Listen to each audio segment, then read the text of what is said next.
When the heavy iron gates of the federal penitentiary finally opened after 12 long years, I did not call my wife. I did not call my brother. I simply took a cab straight to the Connecticut estate I had built from absolutely nothing. I was supposed to serve 20 years for a corporate fraud I never committed, but a newly unsealed digital footprint had just cleared my name. I thought I was coming home to a family that had suffered alongside me, a family that had waited for my return.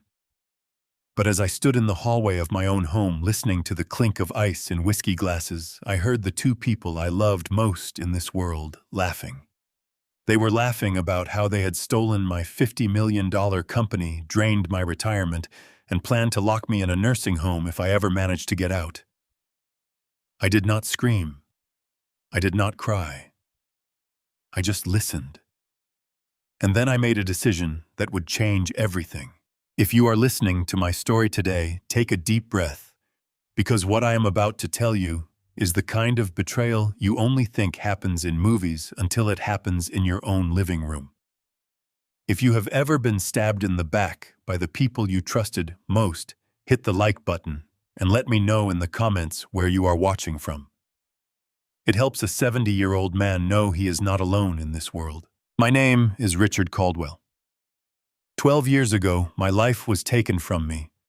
I was the founder and chief executive officer of Caldwell Tech, a company I nurtured from a small garage project into an empire. I had it all. A brilliant brother named Edward, who served as my chief financial officer, and a beautiful, supportive wife named Diana. We were a team, or so I believed.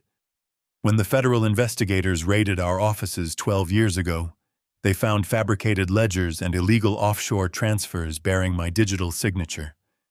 I was blindsided. I went to prison protesting my innocence, believing that my brother and my wife would fight on the outside to clear my name. I spent over 4,000 days in a concrete cell, surviving on the thought of returning to them. Today was that day. The exoneration came suddenly. A routine audit of an old server revealed the truth about the signatures, granting me an immediate and quiet release. They gave me a gray paper bag containing the clothes I was arrested in, and I walked out into the free world. I did not want a parade or a dramatic phone call. I wanted to see their faces. I wanted to surprise the woman who had written me letters for the first few years before her visits slowly faded away. I wanted to embrace the brother who claimed he was working day and night to hold my company together. The cab dropped me off at the end of the long driveway of my Tudor-style mansion in Connecticut. The autumn air was crisp. The manicured lawns looked exactly as I remembered. I paid the driver with the little cash I had left in my wallet and walked up to the heavy oak front door. I knew my keys had been confiscated long ago, but I also knew about the spare key I had hidden inside a fake stone under the large planter on the porch. I reached down my 70-year-old joints, aching from a decade of prison beds, and felt the cold metal. It was still there. I slipped the key into the lock and turned it quietly. The door pushed open without a sound. The house smelled of expensive vanilla candles and polished wood. It was warm, inviting, and completely silent. I took a slow step inside, holding my gray paper bag. I wanted to call out their names, but a strange, heavy feeling settled in my chest. Call it the instinct of a man who had to survive among predators for 12 years. Something did not feel right. As I walked softly down the long hallway toward the back of the house, I heard a sound coming from my old study. The door was slightly ajar, spilling a slice of warm yellow light onto the hardwood floor. I heard the unmistakable clink of ice dropping into crystal glasses. Then I heard his voice. It was Edward. His tone was not stressed or burdened as he always claimed to be in his rare messages to me. It was relaxed, confident, and dripping with arrogance. "The lawyer just called," Edward said, his voice echoing slightly in the large room. "Richard got his early parole approved today. He is officially a free man." I stopped dead in my tracks. My heart leaped in my chest. They knew. They already knew I was coming home. I raised my hand, ready to push the door open, and announce myself ready to share the joy of this moment. But before my fingers could touch the wood, a second voice spoke. It was Diana. The voice of my wife, the woman I had thought about every single night as I stared at a concrete ceiling. "Well, that is incredibly inconvenient," Diana said. Her voice was ice cold. There was no joy. There was no relief.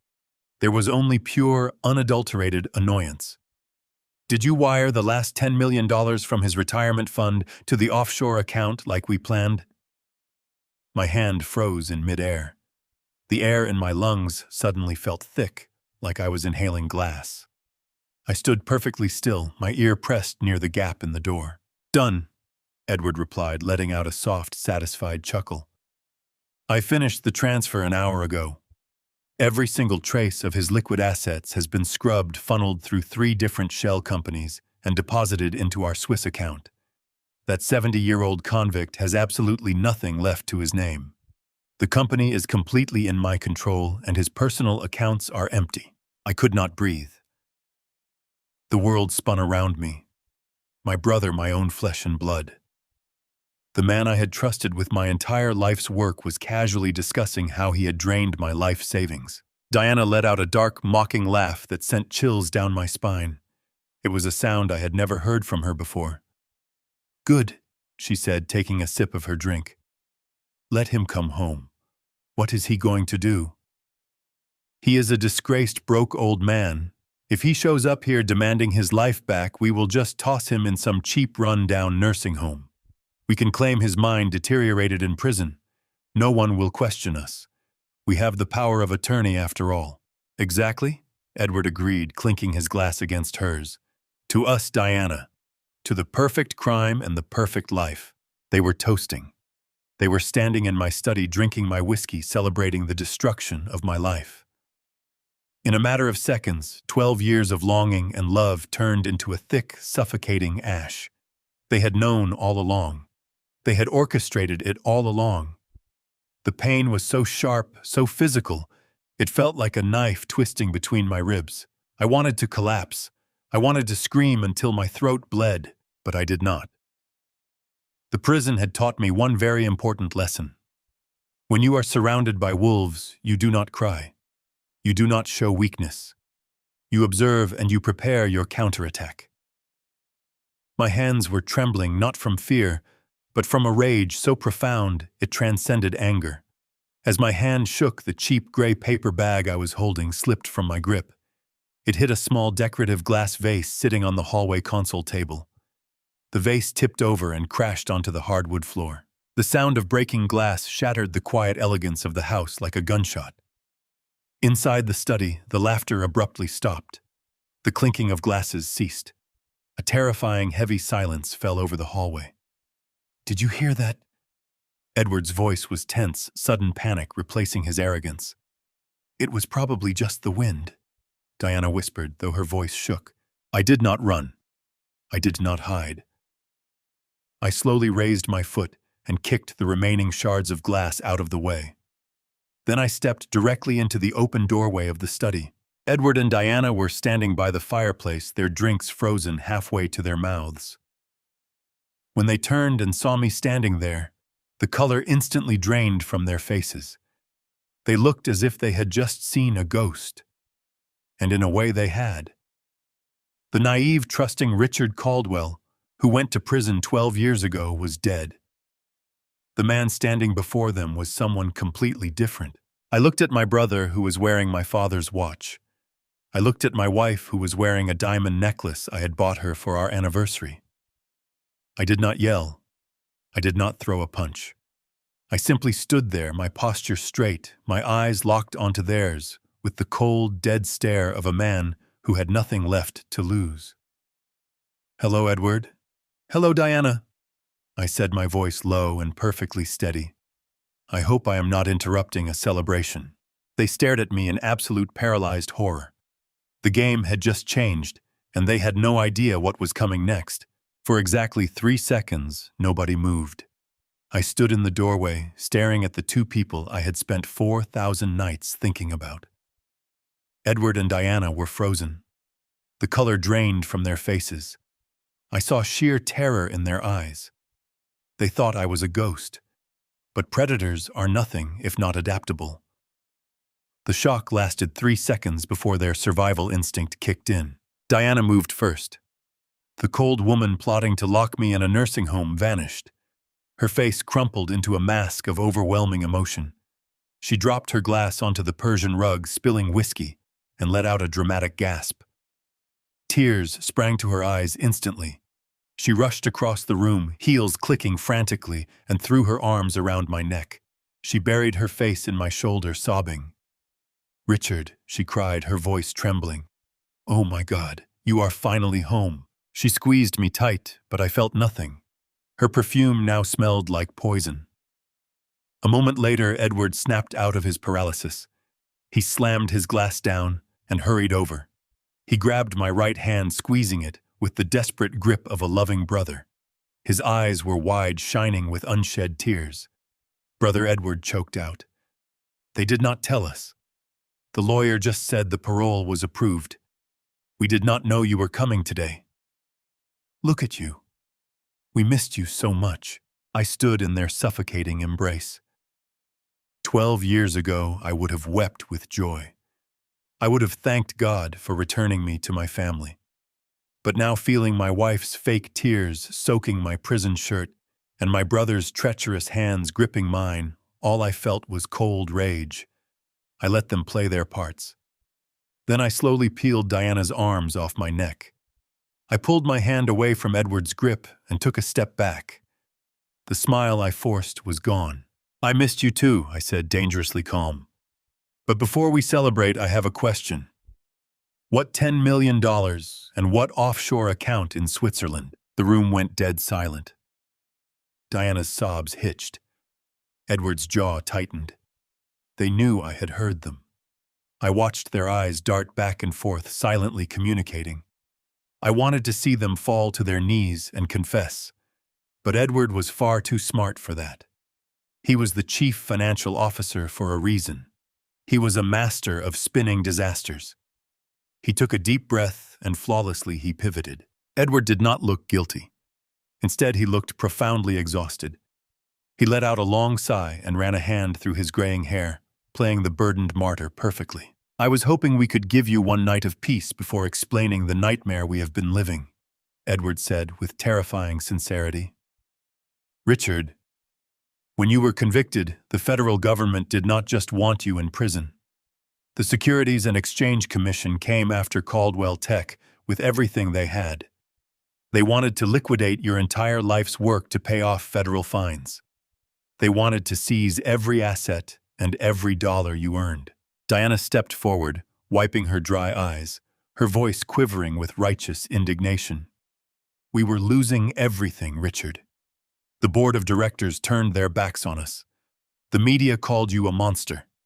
We had to make a choice. We had to protect your legacy even if it meant looking like the villains." Edward stepped closer, his tone urgent and pleading. "I hired the best defense attorneys, but they said the only way to shield the company's capital from federal seizure was to move it out of your name entirely. We had to act fast. Diana and I faked a separation of assets. We set up a spousal preservation trust in an offshore jurisdiction where federal agents could not touch it. That is the Swiss account you heard about." He placed a hand firmly on my shoulder, looking at me with the ultimate expression of brotherly devotion. "We funneled every liquid asset, including that last $10 million from your retirement fund, into that trust today because the final audit was closing. If we had left it in your name, the government would have seized it the moment you walked out of those prison gates. We played the bad guys. We let everyone think we abandoned you just to save your legacy." Diana moved to my other side, gently resting her hand on my chest. "When you heard me talking about putting you in a nursing home, I was just making a bitter joke about how the media expects us to treat you. We have spent 12 years fighting in the shadows to keep your empire alive. We did it all for you, my love. It was a masterpiece. It was the most brilliant, plausible lie I had ever heard. If I had not had 12 years of silence in a cell to sharpen my mind, if I had not learned how to spot a con artist, I would have believed them completely. The logic was sound. The legal jargon was accurate. The emotional delivery was flawless. They had rehearsed this contingency plan perfectly, but they had made one critical mistake. They forgot that I knew how much money was actually in my retirement fund before I went to prison. And I knew that a spousal preservation trust did not require funneling money through anonymous shell companies. They were lying straight to my face. I looked at Edward. I looked at Diana. I realized how incredibly dangerous they were. If I confronted them now, they would destroy the evidence and probably find a way to eliminate me for good. I had no money, no power, and no allies. I needed time. I needed to play their game better than they did. So I let my shoulders slump. I let out a trembling breath, forcing my eyes to water. I allowed a single tear to roll down my weathered cheek. I reached out and pulled both of them into a tight, emotional embrace. "I am so sorry," I whispered, my voice breaking with manufactured guilt. "I am so sorry I doubted you. I have been in the dark for so long. Thank you. Thank you both for sacrificing so much to save my life's work. I do not know what I would do without you." Diana hugged me back tightly, burying her face in my chest. Edward patted my back with strong thumps. "You are home now, Richard," Edward said softly. "Everything is going to be okay. We will take care of you from now on." "I know you both will," I replied, squeezing them closer. But as I held them staring over Edward's shoulder at the dark wall of my study, my eyes were completely dry. The forced warmth in my voice evaporated, replaced by a cold, calculating emptiness. I did not believe a single word they had said. They thought they had successfully manipulated a broken, clueless old man. They thought the danger had passed. But they were wrong. The war had only just begun. The war had only just begun. I quickly learned the rules of my new reality. Under the guise of absolute care and devotion, my brother and my wife constructed a golden cage for me. They moved my belongings into a cramped, windowless guest room on the ground floor of the estate. The room was tucked away at the end of a long, isolated corridor, far from the main living areas. Edward told me with a patronizing smile that it was for my own safety. He said my old legs should not have to take the stairs after so many years sleeping on a hard prison cot. I nodded and accepted my new quarters without a single complaint. I knew it was not about my comfort. It was about keeping me completely out of the way. They wanted me out of sight and out of mind, a convenient ghost haunting the edges of their glamorous life. The restrictions did not stop with my living arrangements. They gave me an allowance of $100 a week in cash, claiming my bank accounts were still frozen by federal regulators. I was a man who had built a $50 million technology empire, and now I was being handed pocket change like a simple teenager. Furthermore, Edward strictly forbade me from visiting the Caldwell Tech headquarters under any circumstances. He cited the intense media scrutiny that would surely follow my release from prison. He warned that my presence would destabilize stock prices and panic investors. I agreed to stay hidden. I played the part of the weary, defeated old man who just wanted a quiet corner to rest his head. But behind the closed door of my windowless room, my mind was racing, cataloging every detail, every lie, and every piece of evidence. The physical signs of their betrayal were everywhere, hidden in plain sight. They were arrogant, flaunting the wealth they had stolen from me, believing I was too naive or broken to notice the truth. One morning at the breakfast table, I watched Edward casually adjust his expensive shirt cuff. Glinting in the morning sunlight was my father's vintage Patek Philippe watch. It was a rare, intricate timepiece that my father explicitly passed down to me on his deathbed. I had carefully left it in the master bedroom safe the day I was arrested. Edward caught me staring at his wrist. He smiled smoothly, claiming he had managed to buy it back from a pawn shop after federal agents seized my personal property. It was a blatant lie. The federal agents never seized our family heirlooms, but I forced a grateful smile and thanked him sincerely for rescuing it. Diana was no better. She glided through the mansion wearing stunning jewelry that I immediately recognized. One evening, she wore a brilliant diamond necklace to a charity dinner. It was the exact piece I custom designed for her on our 10th wedding anniversary. When I complimented her on it, she let out a light, dismissive laugh. She told me it was just a cheap knockoff she found at a local boutique, a fake copy to help her pretend she still had the life we once shared. She said she had sold the original to pay for my mounting legal defense fees. I knew she was lying. The way the light caught the facets of those stones was absolutely unmistakable. They were real diamonds. My diamonds. They were wearing my life like a costume, performing a sickening play where they were the tragic heroes and I was the helpless burden they graciously tolerated. But the stolen wealth was not the most dangerous part of their master plan. The true horror of my situation revealed itself in the quiet evenings. Every single night around 9 o'clock, Diana would knock softly on my bedroom door. She would enter holding a delicate porcelain cup filled with steaming chamomile tea. Her face would soften into a mask of pure angelic concern. She told me she had read medical articles about prison-induced insomnia and the severe trauma of reintegrating into society. She insisted the tea was a special organic blend mixed with natural supplements to help calm my nerves and soothe my tired mind. For the first week, I drank it. I wanted to play along to show them I was entirely dependent on their daily care like a helpless child. But something very strange started happening to my body. Every morning I would wake up feeling as though I were wading through a thick, suffocating fog. My thoughts were extremely sluggish, as if I had not slept. My vision blurred heavily around the edges. Most terrifying of all, my own hands began to shake uncontrollably. I would sit on the edge of my bed, watching my fingers tremble, entirely unable to make them stop. I was a perfectly healthy 70-year-old man who had maintained a rigorous physical exercise routine throughout my entire prison sentence. I had never experienced any neurological tremors before this moment. I remembered Diana's cold, heartless voice in the study, joking about how the media expects a convict's mind to naturally deteriorate. I remembered Edward saying they could legally claim my sanity slipped away in prison. The tremors were certainly not a natural symptom of aging. They were the direct result of a deliberate, calculated poisoning. I had to test my theory without arousing suspicion. The next night, when Diana brought the steaming cup of chamomile tea, I thanked her profusely. I took a small, cautious sip while she stood there praising the soothing taste.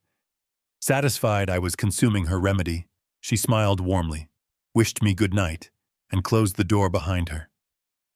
As soon as I heard her footsteps fade down the long hallway, I moved quickly. I carried the cup over to the dark corner of my room. There, sitting in a heavy ceramic pot, was a large, vibrant green fern that Diana had placed in the room to make it look more welcoming.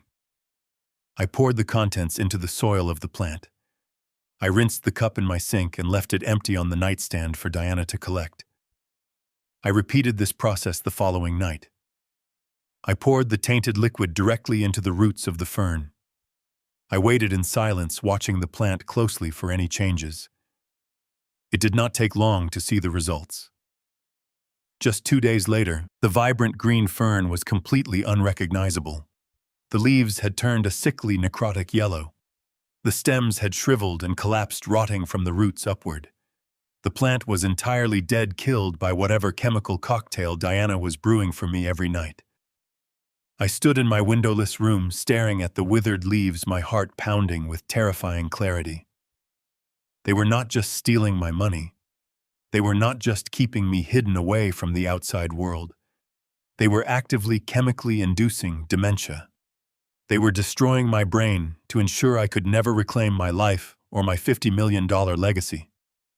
The golden cage they built for me was actually a slow, quiet execution chamber. The revelation that Diana was actively poisoning me shifted something fundamental deep inside my mind.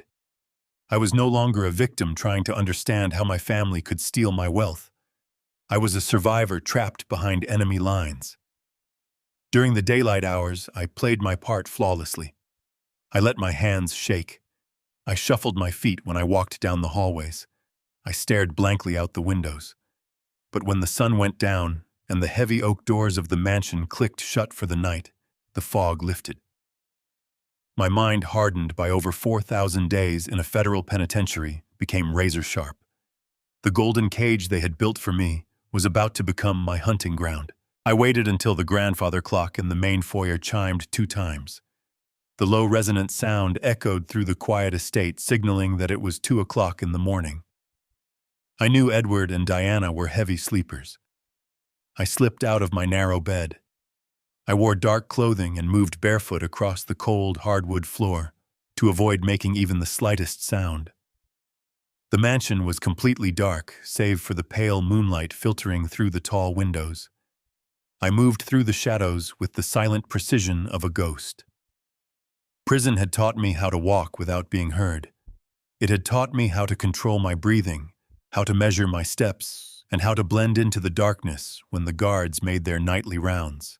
My destination was the east wing of the house where Edward had established his grand home office. It used to be my father's library. I reached the heavy mahogany door and wrapped my hand around the brass knob. It was locked just as I expected. Edward was paranoid, but his paranoia was amateurish. He thought a standard cylinder lock would keep his secrets safe. He had no idea what kind of skills a man acquires when he is locked in a cage with professional thieves. I reached into my pocket and pulled out 2 small, rigid pieces of metal. I had fashioned them earlier that day from a thick paperclip and the metal backing of a disposable razor.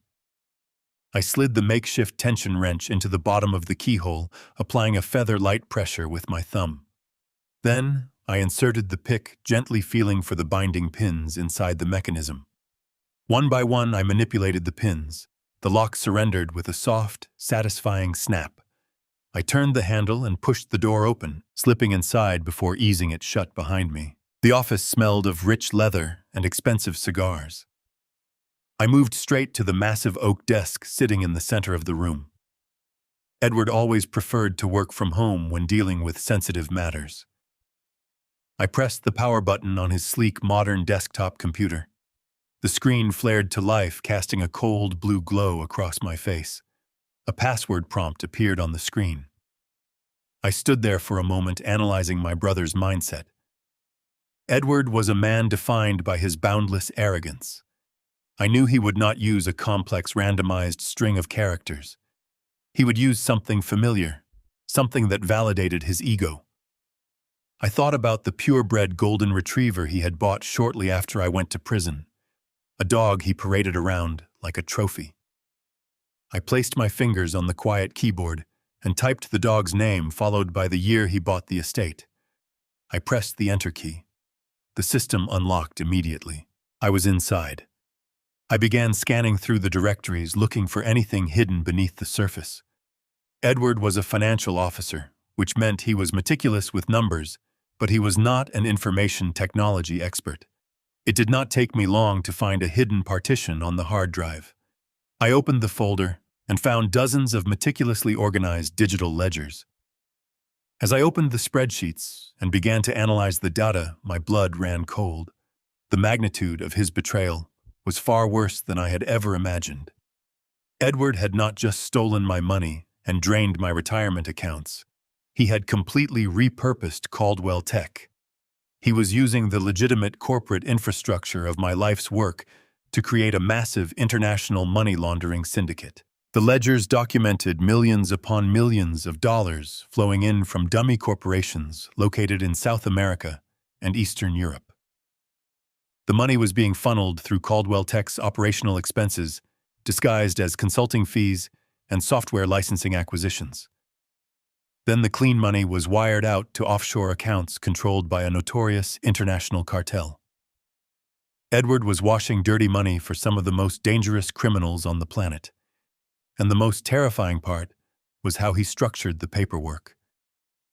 He was still using my name, my digital signatures, and my legacy credentials as the ultimate safeguard. If the federal authorities ever launched an investigation into these new transactions, the paper trail would lead directly back to me. He was setting me up to take the fall for a second time. My hands gripped the edge of the desk. The sheer scale of his malice was breathtaking. But I needed more. I needed to know exactly how it all started. I kept digging through the hidden partitions, scrolling past the recent cartel transactions. At the very bottom of the directory, I noticed an encrypted folder labeled simply as the 2014 archive. The encryption was basic, likely a remnant of older software he never bothered to update. I bypassed it using a common directory override command. The folder unzipped and the contents spilled across the screen. I stopped breathing. There, displayed in high definition, were the original unedited financial documents that had been used to secure my conviction. I opened a subfolder and found raw, uncompressed image files of my forged signature. I saw the digital traces showing exactly how Edward had manipulated the company's internal servers to make it look like I was the one authorizing the illegal corporate transfers. He had painstakingly crafted the entire illusion, covering his own tracks while painting a giant target on my back. But that was not the discovery that shattered my heart. I opened another document titled Witness Preparation Notes. It was a comprehensive, heavily edited script. It contained bullet points, emotional cues, and specific phrasing guidelines. I read through the text and my stomach violently lurched. It was the exact testimony Diana had given on the witness stand during my trial. The words on the screen detailed exactly when she should cry, when she should look away from the jury, and how she should describe my supposed erratic, greedy behavior. They had rehearsed my destruction. They had sat in this very house, perhaps at this very desk, and choreographed the exact performance that would convince the judge to lock me away for 2 decades. Diana was not a coerced participant. She was the star witness in a calculated execution. I was not fighting for my money anymore. I was now fighting to completely and utterly avenge the 12 years of my life they had stolen. I could not fight alone. The mansion walls were closing in, and every piece of technology inside was tightly monitored. If I accessed the internet, Edward's software would flag my activity. I was trapped on an island of their making. I needed a secure line of communication. To get that, I had to venture past the iron gates. The next morning, I initiated my performance. I shuffled into the kitchen, dragging my feet, my hands shaking violently.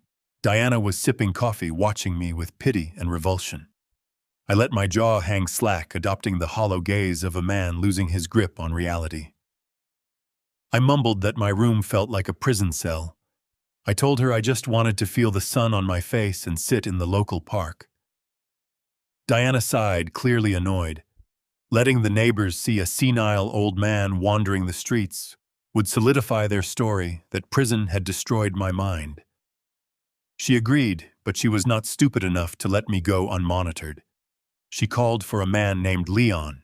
He was introduced as a private healthcare aide, but his heavy musculature told a different story.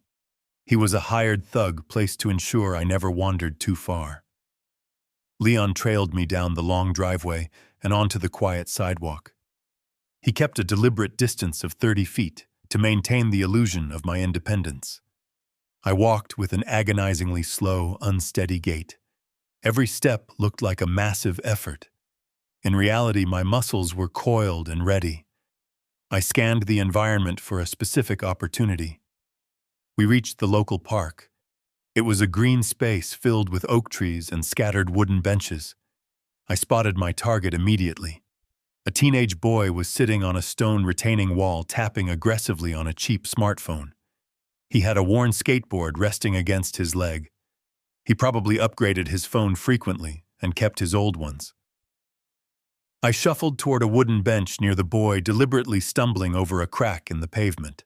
I let out a loud groan and collapsed onto the bench, clutching my chest. Leon stopped a comfortable distance away, leaning against an oak tree and pulling out his phone, thoroughly bored by his babysitting duty. He looked away for exactly 5 seconds. That was all the time I needed. I leaned toward the teenager, my shaking hands instantly becoming steady. I pulled a crumpled $50 bill from my pocket. It was half the weekly allowance Edward had given me. I looked the boy directly in the eye. I pointed to the older, cracked mobile phone resting next to him. I whispered sharply, offering him the $50 for the old device. The boy looked surprised, but $50 was an easy trade for junk plastic. He snatched the cash and kicked the phone toward my foot. In one seamless motion, I slid the device under the sole of my shoe. When Leon looked up, I was simply massaging my knee. I waited 10 minutes, establishing a rhythm of mundane inactivity. Leon eventually lost interest again, turning to light a cigarette. I slipped the phone from my shoe and hid it within the folds of my oversized jacket. I turned it on. The battery was at 14%. Any deactivated mobile phone can still connect to public wireless networks. I quickly connected to the unsecured network of a nearby coffee shop. I opened an encrypted messaging application. I did not need an address book. Over the past 12 years, I had memorized a single sequence of numbers. It was the contact information for Harrison Wright. Harrison was my former corporate attorney, a fiercely loyal man who had fought to defend me during my trial. Because he refused to bend to Edward's manipulations, Edward orchestrated a vicious smear campaign against him, framing him for ethical violations that got him disbarred. Harrison lost his prestigious career because he stood by me. I knew he was currently working as a paralegal in a rundown office, barely making ends meet. I dialed his number. The line rang 3 times before a tired voice answered. Wright speaking, the voice said, sounding exhausted. I cupped my hand over my mouth, keeping my head bowed so Leon could not see my lips moving. Harrison. I whispered, my voice steady. It is Richard. There was a sharp intake of breath. The silence stretched for a long moment as Harrison processed the sound of my voice. When he finally spoke, the exhaustion in his tone was gone, replaced by vibrating intensity. Richard Harrison breathed. They said you were out. I have been waiting for a signal. I knew you would not fade away. They think I am a broken, demented old man, I whispered. They think they have me locked in a cage. But I found the ledgers. I found the archive.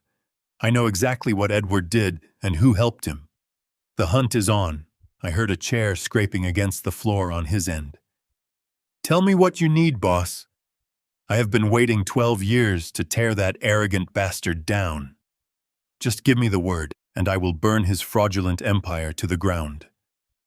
I need you to prepare the contingencies we discussed during your last visit to the prison, I instructed.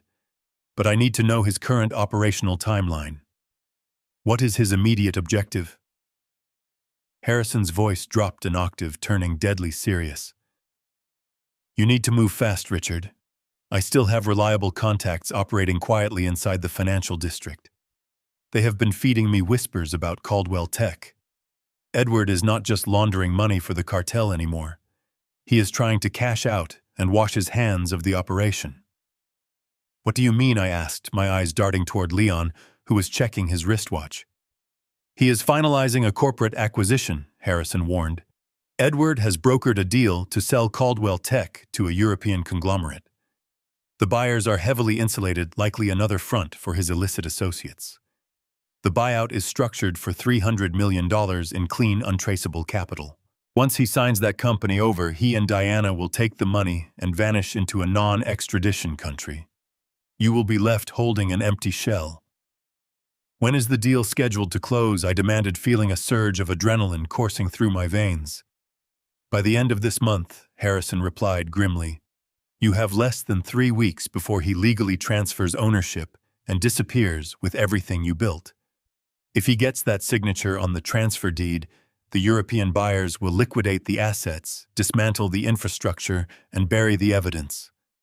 I stared silently at the dry, dead grass beneath my feet, calculating the precise geometry of my next move. The ticking clock had just been introduced to the board. Just 3 weeks. I had exactly 3 weeks to dismantle a criminal enterprise, expose my treacherous brother, and exact my vengeance before they vanished forever.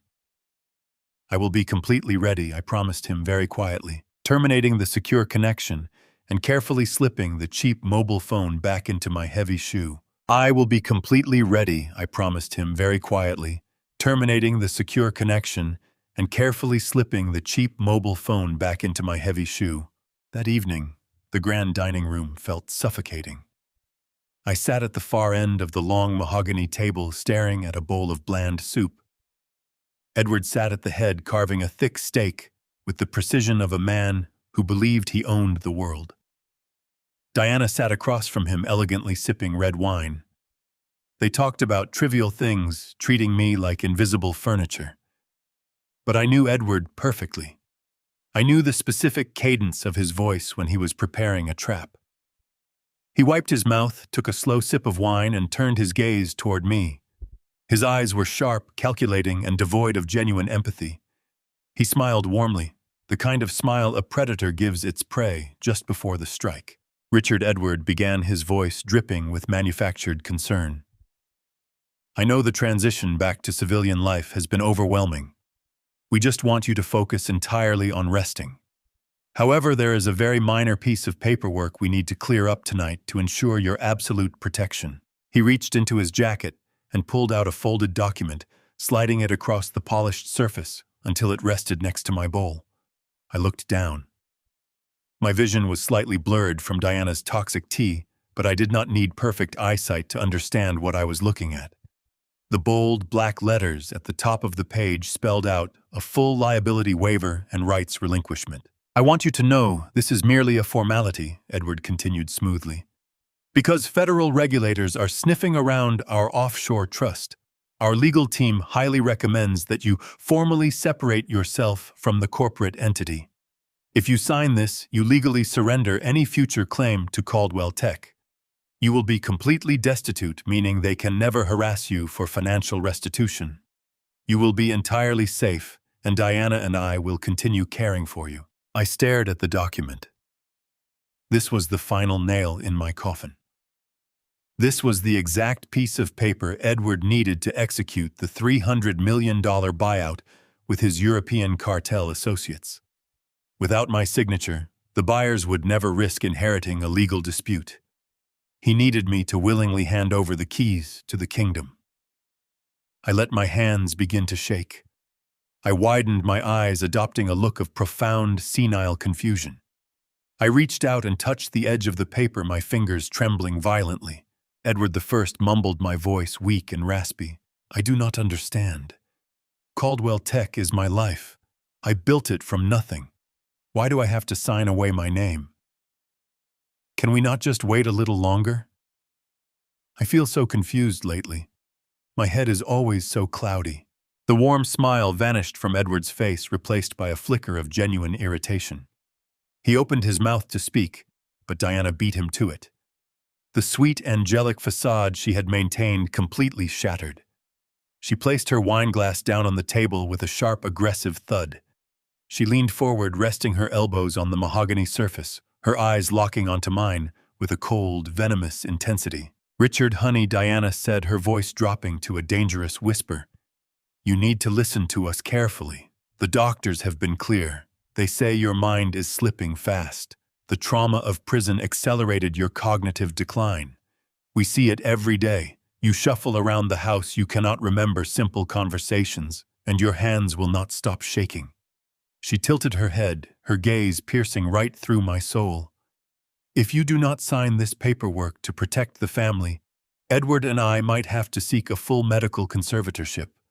If the state deems you mentally unfit, you will not be staying in this lovely house anymore. You would not want to spend your final years locked away in a sterile psychiatric ward strapped to a bed forgotten by the world, would you? The sheer brutality of her threat hung heavily in the air. She was holding a loaded gun to my freedom. They were fully prepared to have me legally declared insane and locked in an asylum. I knew exactly what I had to do. I let out a loud, pathetic gasp. I deliberately dropped my silver soup spoon. It clattered against the porcelain bowl and tumbled onto the floor. I pulled my hands back, pressing them against my chest as if terrified. I let my entire body shake, playing the role of the broken old man. Please, I whimpered, staring at the document with wide, fearful eyes. Please, Diana.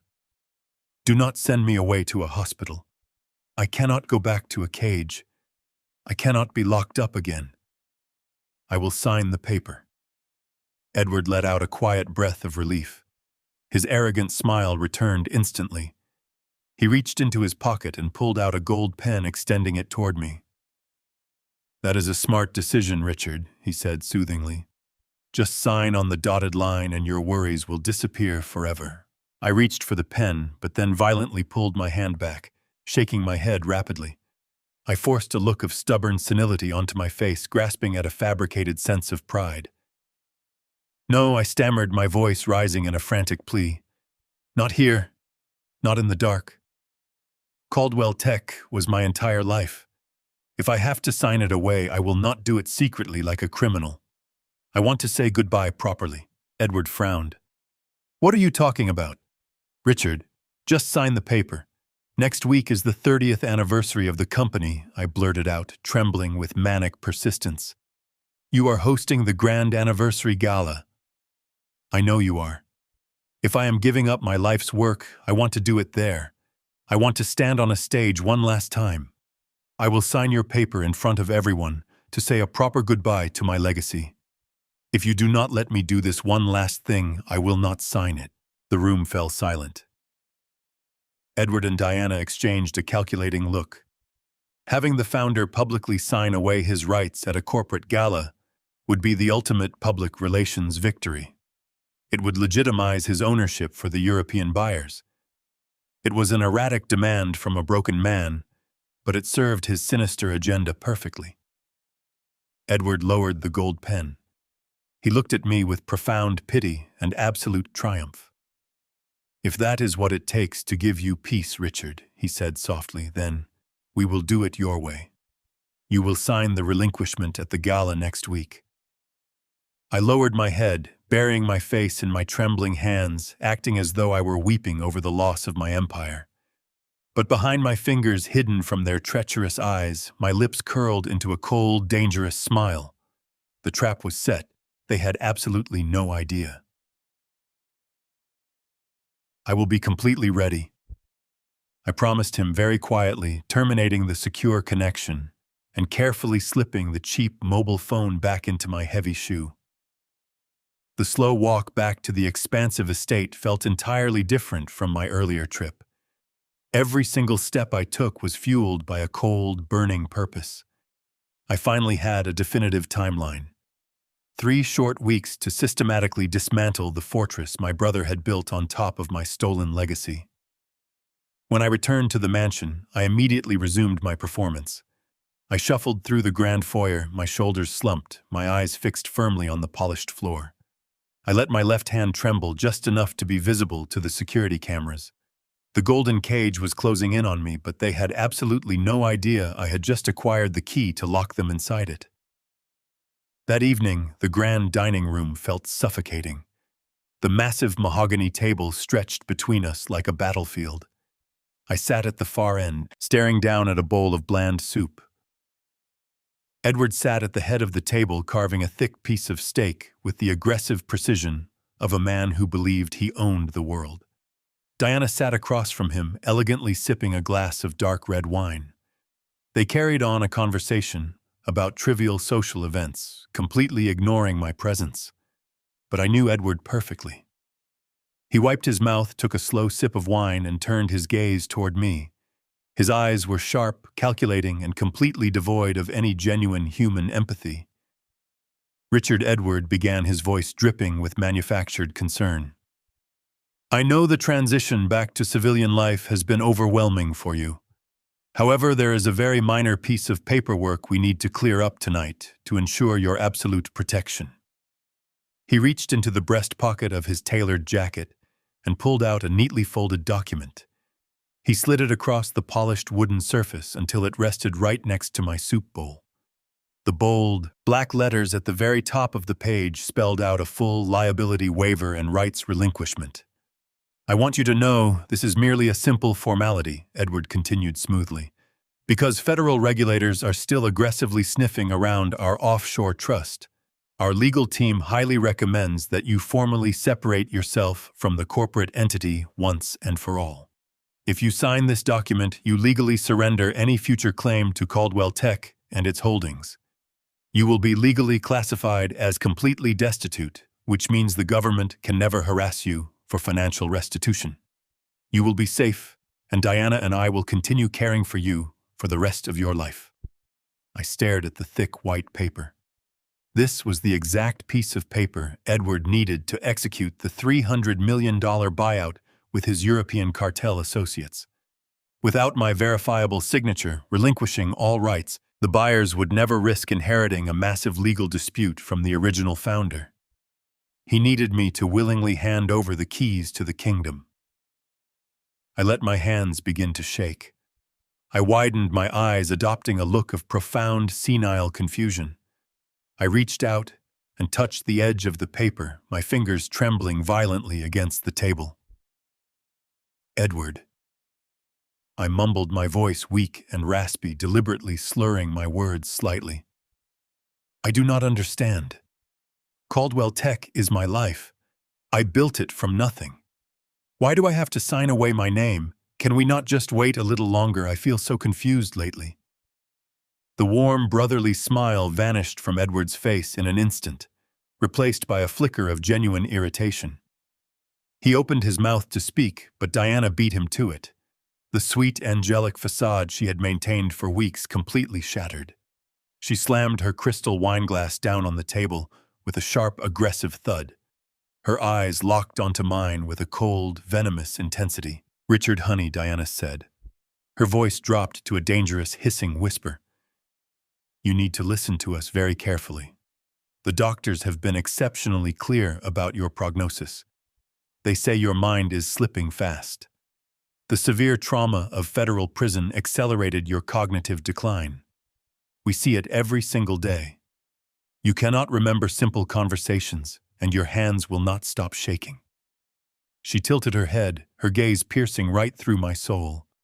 "If you do not sign this paperwork tonight to protect the family, Edward and I might have to seek a full medical conservatorship. If the state deems you mentally unfit to make your own decisions, you will not be staying in this lovely house anymore. You would not want to spend your final years locked away in a sterile psychiatric ward strapped to a bed, forgotten by the rest of the world. Would you?" The sheer brutality of her threat hung heavily in the stale air. She was holding a loaded gun directly to my freedom. They were fully prepared to have me legally declared insane and locked in a medical asylum if I resisted. I knew exactly what I had to do. I let out a loud, pathetic gasp. I deliberately dropped my heavy silver soup spoon. It clattered against the porcelain bowl and tumbled onto the hardwood floor. I pulled my hands back, pressing them tightly against my chest. I let my entire body shake, playing the role of the broken, frightened old man to absolute perfection. "Please," I whimpered, staring at the document with wide eyes. "Please, Diana. Do not send me to a hospital. I cannot go back to a cage. I will sign the paper." Edward let out a breath of relief. His arrogant smile returned. He pulled a gold pen from his pocket, extending it across the table. "That is a smart decision, Richard," he said. "Just sign your name on the dotted line." I reached for the pen, but violently pulled my hand back, shaking my head rapidly. I forced a look of stubborn senility onto my face. "No," I stammered frantically. "Not here. Not in the dark. Caldwell Tech was my entire life. If I have to sign it away, I will not do it secretly, like a hidden criminal. I want to say goodbye properly." Edward frowned in irritation. "What are you talking about, Richard? Just sign the paper." "Next week is the 30th anniversary of the company," I blurted out, trembling. "You are hosting the anniversary gala. If I am giving up my life's work, I want to do it there. I want to stand on a stage one last time. I will sign your paper in front of everyone to say a proper goodbye to my legacy. If you do not let me do this one last thing, I will not sign it." The dining room fell into a calculating silence. Edward and Diana exchanged a long look. Having the founder publicly sign away his rights at a massive corporate gala would be the ultimate public relations victory. It would legitimize his ownership entirely for the buyers. It was an erratic demand from a broken man, but it served his sinister agenda perfectly. Edward slowly lowered the heavy gold pen back to the polished mahogany table. He looked at me with profound pity and absolute triumph. "If that is what it takes to give you peace, Richard," he said softly, "then we will do it your way. You will sign the relinquishment at the gala next week." I lowered my head, burying my face in my trembling hands, acting as though I were weeping over the devastating loss of my entire empire. But hidden safely behind my fingers, my lips curled into a cold, dangerous smile. The trap was finally set. They had absolutely no idea what was coming for them. The trap was finally set. They had absolutely no idea what was coming for them. The following morning, Edward announced a mandatory medical evaluation before the corporate transfer could be legally finalized. A private phlebotomist arrived at the estate. It was Harrison disguised in crisp blue medical scrubs and a white surgical mask. Playing the bored professional to perfection, he instructed me to walk to the guest bathroom. Diana watched us from the hallway like a hawk, but she did not follow us inside. As the door shut, Harrison turned on the sink faucet to mask our voices. He drew a small vial of my blood to make the visit look legitimate. Applying a bandage, he reached into his case and pulled out a heavy silver fountain pen and a tiny flesh-colored earpiece. He pressed them firmly into my palm. "The pen has a specialized ink cartridge," Harrison whispered. "The ink will completely vanish within 24 hours of touching paper. The earpiece is synced to a secure frequency. Wear it at the gala." And Richard. I finally got through to my contact at the Federal Bureau of Investigation. The trap is primed. If Edward catches on before you use that pen, you will be legally locked in an asylum before dawn. I nodded, slipping this pen and earpiece into my pocket. Harrison packed his case, turned off the faucet, and escorted me out. Diana inspected my bandaged arm, satisfied. Harrison left the estate, leaving me completely alone in the lion's den once again. The days leading up to the anniversary gala were an exercise in psychological torture. Edward and Diana grew increasingly paranoid as the buyout date approached. They wanted to ensure my mind was entirely broken before they put me on a stage in front of the cameras. Diana doubled her efforts.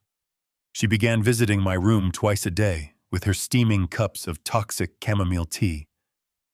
She would stand over me, her eyes cold and demanding, refusing to leave the room until I finished every drop. I had to adapt immediately. I could no longer simply pour the tea into a potted plant while she was watching. I mastered the dangerous art of palming the neurotoxic pills she had crushed into the liquid. I would take a sip, hold the bitter fluid in the back of my throat, and pretend to swallow while letting the dissolved sediment slide into a small tissue hidden in my cupped hand. It was a terrifying high-stakes performance. If I swallowed even a fraction of the heavy dosage she was administering, my mind would actually shatter. I spent hours alone in my room scrubbing my tongue and rinsing my mouth to purge the poison. I maintained my facade, letting my hands shake and my eyes wander, giving them exactly the hollow, broken man they desperately wanted to see. Edward's arrogance swelled to unbearable heights that week. He began parading the so-called European investors through the estate. I knew exactly who these men were. They were high-level representatives for the cartel dressed in tailored Italian suits to masquerade as legitimate businessmen. Edward would lead them into the grand dining room, offering them my expensive cigars and pouring my rare scotch. He would point to me sitting quietly in the corner, introducing me as his tragic senile brother who had lost his grip on reality after prison. The men would look at me with mocking pity, laughing loudly at Edward's cruel jokes. I sat there in silence, biting the inside of my cheek, absorbing every insult and memorizing every single face in that room. The breaking point arrived 2 days before the gala. The cartel representatives had just left the estate, and Edward was soaring on a wave of pure adrenaline. He poured himself another glass of bourbon and walked into the living room where I was sitting by the fireplace. He stood in front of the roaring fire, admiring his reflection in the large ornate mirror hanging above the mantel. He slowly unclasped my father's vintage watch from his wrist. He held the gold timepiece up to the light, turning it over in his hands, with a look of profound smugness. He placed the watch deliberately on the center of the mantel, right next to a framed photograph of our family from 20 years ago. He looked down at me, his eyes filled with decades of suppressed jealousy and toxic resentment. "You know, Richard," he said, his voice dripping with condescension, "the old man always preferred the weaker son. He gave you the company. He gave you the watch. He treated you like the golden child while I did all the heavy lifting in the background. But look at us now. Look at where his precious golden child ended up. You are a broken convict waiting to be locked in a madhouse, and I am about to become one of the wealthiest men in the country." The world always corrects its mistakes eventually. The sheer audacity of his words sent a blinding flash of rage through my entire body. I wanted to leap out of my chair. I wanted to wrap my hands around his throat and squeeze the life out of him. I had to bite down on my tongue so hard that the metallic taste of blood flooded my mouth. I forced myself to look down at the floor, letting my shoulders tremble, playing the defeated coward. I swallowed my blood and my pride, reminding myself that true justice requires absolute, unwavering patience. Finally, the night of the gala arrived.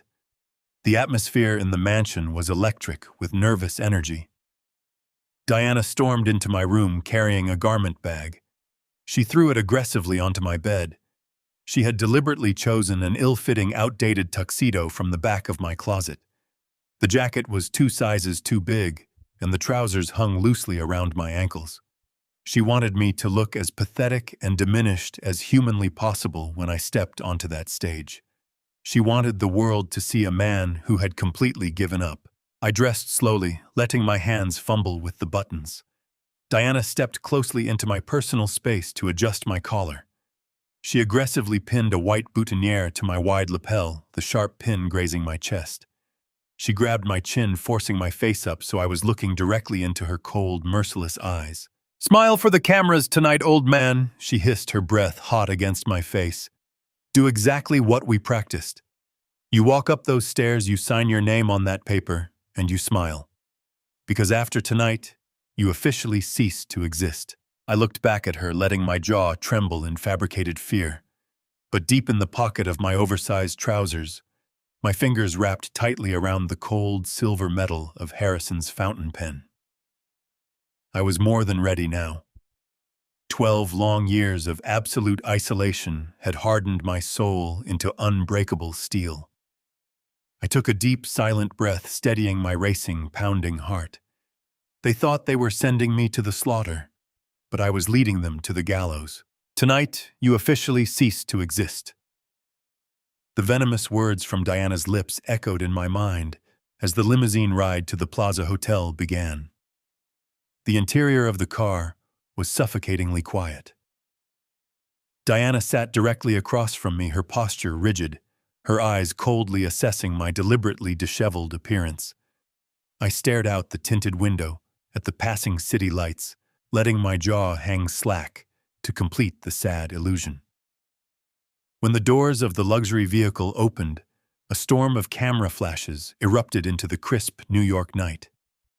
I gripped the wooden handle of my heavy cane, forcing my knuckles to tremble as I hoisted myself out of the back seat. The reporters shouted my name, their voices a deafening blend of morbid curiosity and predatory excitement. I hunched my shoulders forward, shrinking away from the bright flashing lights like a terrified, broken animal. I shuffled my feet across the long red carpet, dragging the rubber tip of my cane against the fabric to emphasize my fabricated frailty. Diana stepped out of the car right behind me, instantly transforming into the tragic, fiercely protective wife. She placed a gentle, guiding hand on the small of my back, shielding me from the aggressive press, while offering the cameras a perfectly manufactured smile of deep, weary sorrow. Every single step toward the grand brass doors was a meticulously calculated performance. I let my breathing grow ragged and shallow, painting the exact picture of a ruined convict who was entirely lost in a world that had quickly moved on without him. We stepped inside the opulent foyer, and the doors sealed out the shouting reporters. Crystal chandeliers cast a golden glow over hundreds of guests dressed in tailored black tuxedos and glittering evening gowns. These were the industry elites, the corporate titans, and the powerful investors who had once courted my favor and begged for my business. 12 years ago, when the federal agents raided my offices, every single one of these people had immediately abandoned me. They had deleted my number, canceled our lucrative contracts, and publicly condemned me to save their own fragile reputations. Now, as I shuffled through the crowded room, the sea of elegant guests parted before me. Conversations abruptly stopped. I felt the suffocating weight of their stares pressing down on my hunched shoulders. I saw the unmistakable glint of pity in their eyes, quickly followed by quiet disgust. They were looking at a ghost, a miserable cautionary tale of corporate greed, who had spent over a decade rotting in a concrete cell.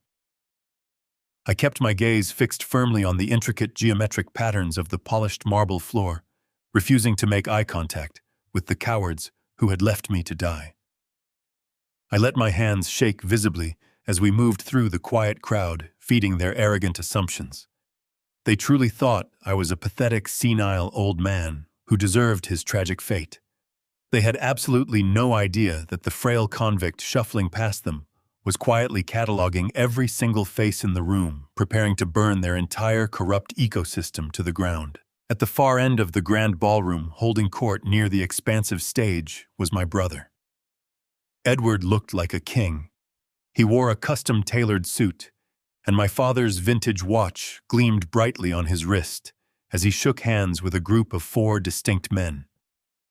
They were introduced to the room as prominent European investors, the wealthy saviors who were supposedly injecting $300 million of clean capital into Caldwell Tech. But I knew exactly who they were. I recognized the dead expressions in their eyes and the aggressive, disciplined way they stood together. These were not venture capitalists. They were high-level financial fixers for an international cartel, dressed up in expensive silk and imported leather to finalize the ultimate money laundering transaction. Edward clapped one of the men on the back, laughing loudly at a shared joke projecting the image of a masterful corporate visionary.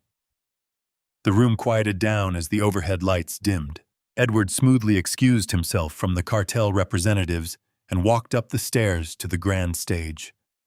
He stepped up to the clear crystal podium, adjusting the microphone with arrogant ease. A massive digital screen behind him displayed the 30-year anniversary logo of the company I had built with my own 2 hands. Edward cleared his throat, and his voice echoed softly through the expansive ballroom. He delivered a sickeningly sweet, deeply hypocritical speech. He spoke extensively about the severe challenges of the past decade, the heavy burden of executive leadership, and the painful necessity of guiding a family legacy through times of profound darkness.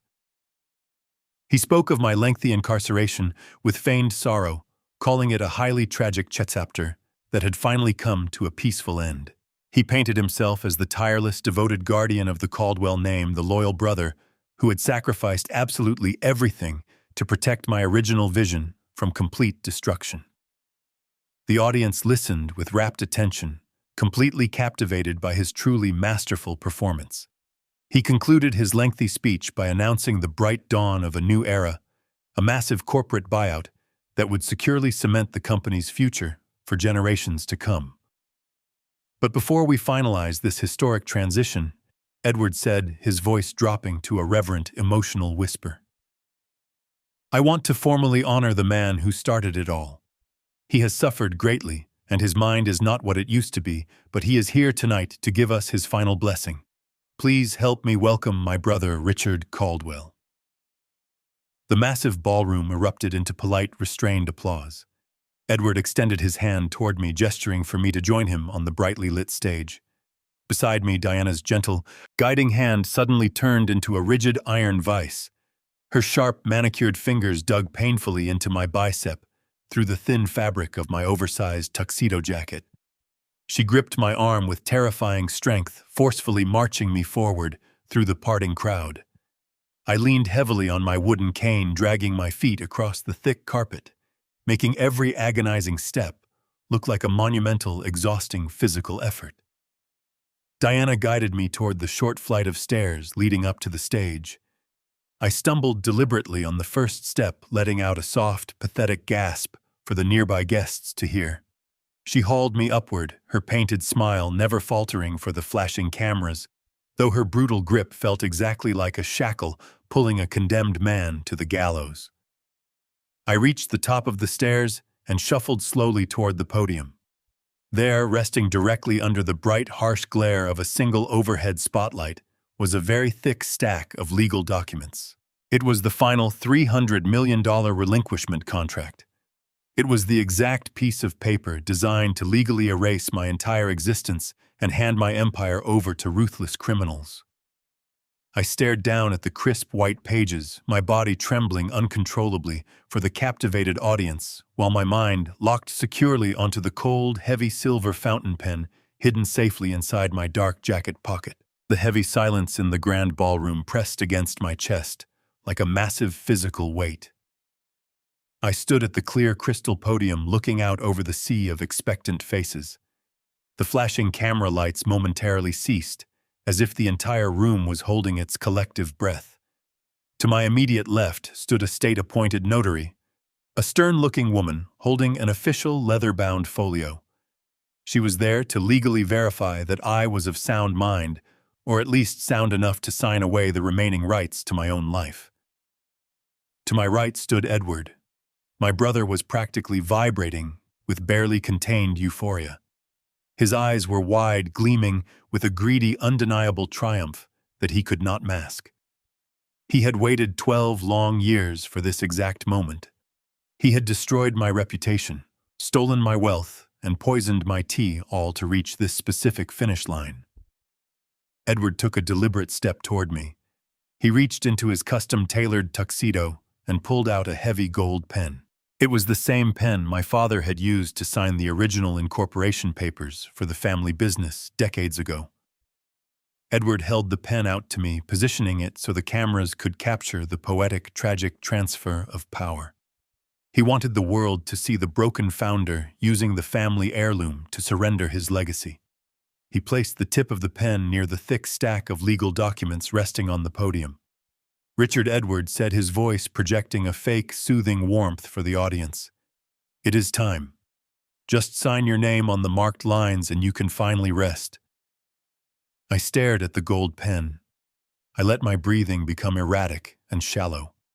I raised my right hand, allowing my fingers to tremble so violently that they seemed incapable of holding anything. I reached toward his offered hand, but then I stopped. I pulled my hand back, shaking my head with a slow, exaggerated motion of stubborn senility. I reached into the dark pocket of my oversized tuxedo jacket.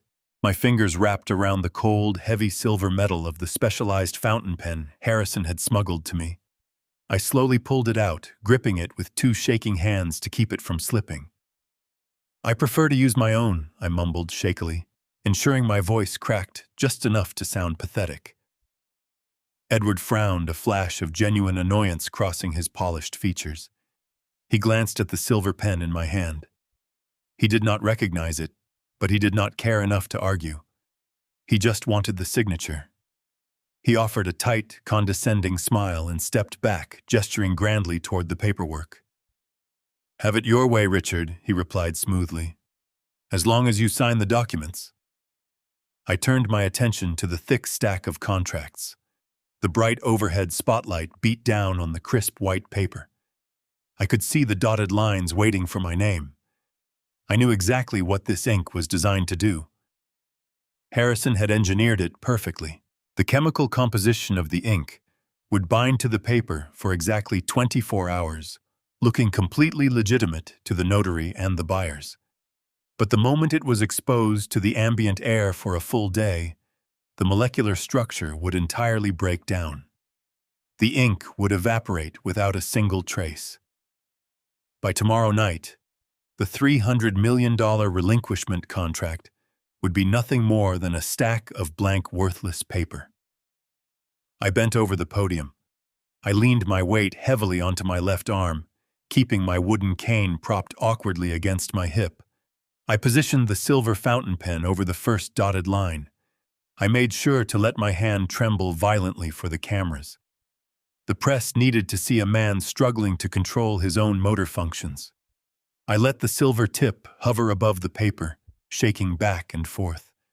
But the moment the metal nib touched the surface of the document, the trembling stopped entirely. My mind locked into a state of absolute, unbreakable focus.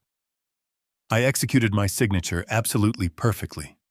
It was the strong, decisive signature of the man who had built Caldwell Tech from a garage into a global empire. I moved to the second page, then the third. I signed away my patents. I signed away my voting rights. I signed away my corporate equity.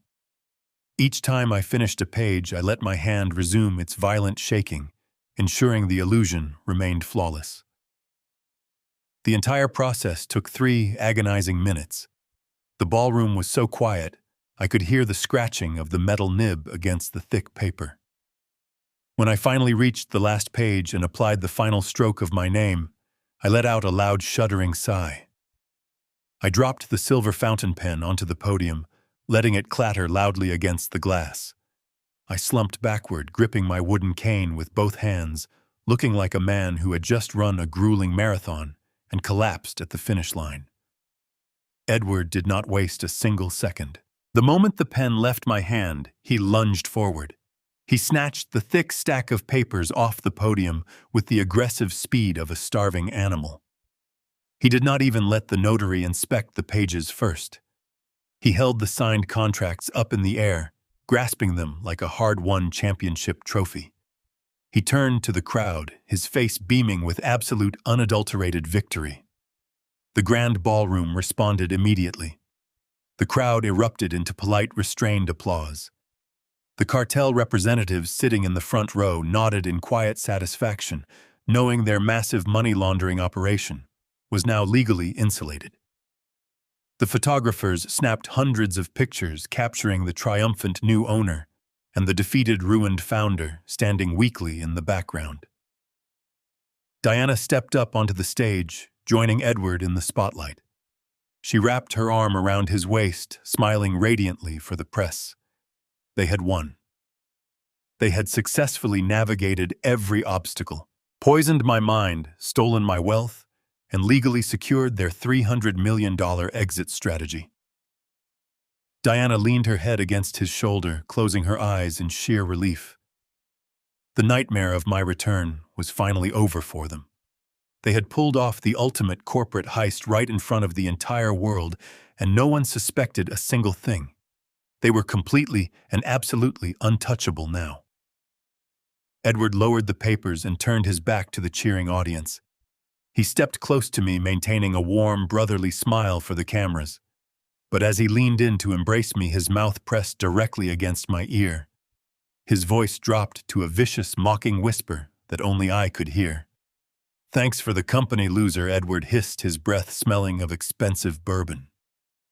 "The men in white coats are waiting for you at the back exit. Have a nice life in the psych ward." He pulled away from me, giving my shoulder a firm, patronizing pat. He turned back to the microphone, raising his hands to quiet the applauding crowd. He prepared to deliver his grand concluding remarks, ready to officially dismiss me from the stage and out of his life forever. But instead of walking away, I stand up straight. The fabricated weakness in my legs vanished instantly. I drew myself up to full height, towering over the podium, with the commanding presence I suppressed for 12 years. I loosened my grip on the heavy wooden cane. I did not need it anymore today. I let it slip from my fingers. I tossed my cane off the stage. The solid wood hit the marble floor below with a violent thud. The heavy thud echoes through the ballroom. The heavy thud echoes through the ballroom. The sound of the solid wood hitting the polished marble floor was like a gunshot cutting through the polite applause. Every eye in the cavernous room snapped toward the stage. They expected to see a frail, broken man collapsing under the immense weight of his tragic life. They expected to see the defeated founder of Caldwell Tech crumbling into a pathetic heap of sorrow and regret. But that is not what they saw. The fabricated weakness that had consumed my muscles for the past 3 weeks vanished in an absolute instant. I straightened my spine, pulling my shoulders back and lifting my chin high. The stooped, shuffling posture of a heavily sedated convict evaporated, replaced by the towering, unyielding presence of a man who had forged a $50 million empire from scratch. I stepped forward. I did not drag my feet. My stride was long, powerful, and brimming with a terrifying, suppressed energy. Edward was standing right next to the crystal podium, his arrogant smile frozen on his face as he tried to comprehend the sudden, impossible transformation happening right before his eyes. He opened his mouth to whisper something to me, probably another vicious insult to keep me in line. But before he could even form the first syllable, I raised my arm. I did not strike him. I simply planted my hand firmly against his chest and pushed him aside. The physical strength behind my movement shocked him completely. He stumbled backward, his expensive leather shoes slipping on the smooth stage floor, nearly losing his balance entirely. I stepped into his place, gripping the edges of the clear crystal podium with rock-solid, perfectly steady hands. The bright overhead spotlight washed over my face. I leaned into the microphone. "Thank you, Edward," I said.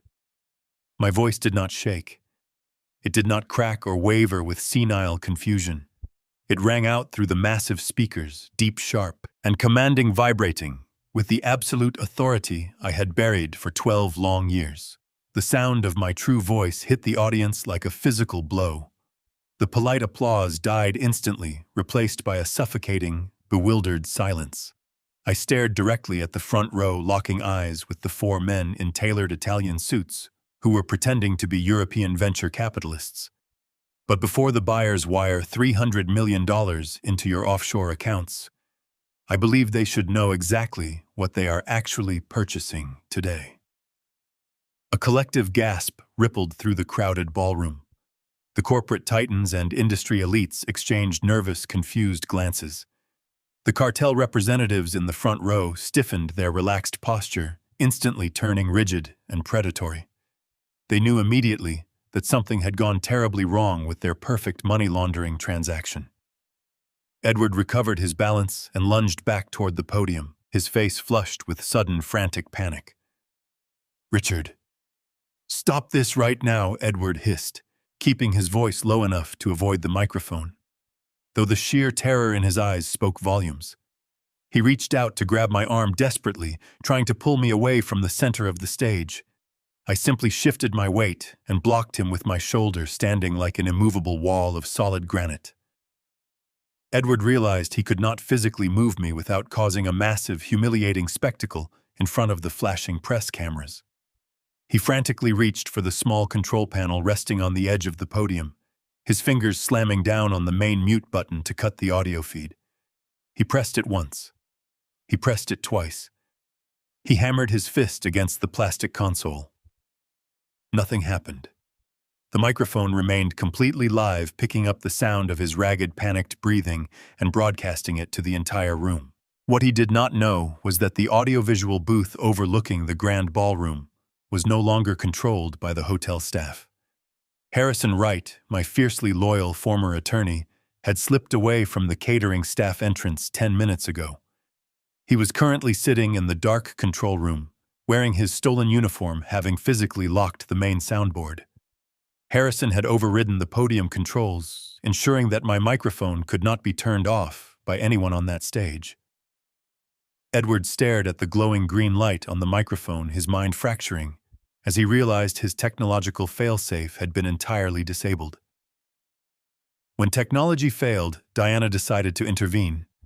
She broke away from her paralyzed stance near the stage stairs and rushed forward, her high heels clicking loudly. She threw herself toward me, abandoning her elegant poise for raw, desperate survival instinct. She waved her arms frantically at the venue security guards stationed around the perimeter of the room. "Guards, get up here right now!" Diana screamed, her voice shrill and echoing through the silent ballroom. "Please, you have to help my husband. Grab him and take him out the back doors immediately." She turned to the audience, forcing a look of agonizing, tearful sorrow onto her panicked face. "I am so incredibly sorry, everyone. Please forgive this disruption. Richard is having a severe dementia episode. The prison trauma has completely broken his mind. He does not know where he is or what he is saying. The doctors warned us this psychological break would happen. We need medical professionals right now. Two large security guards in dark suits moved hesitantly toward the stage stairs, unsure of how to proceed.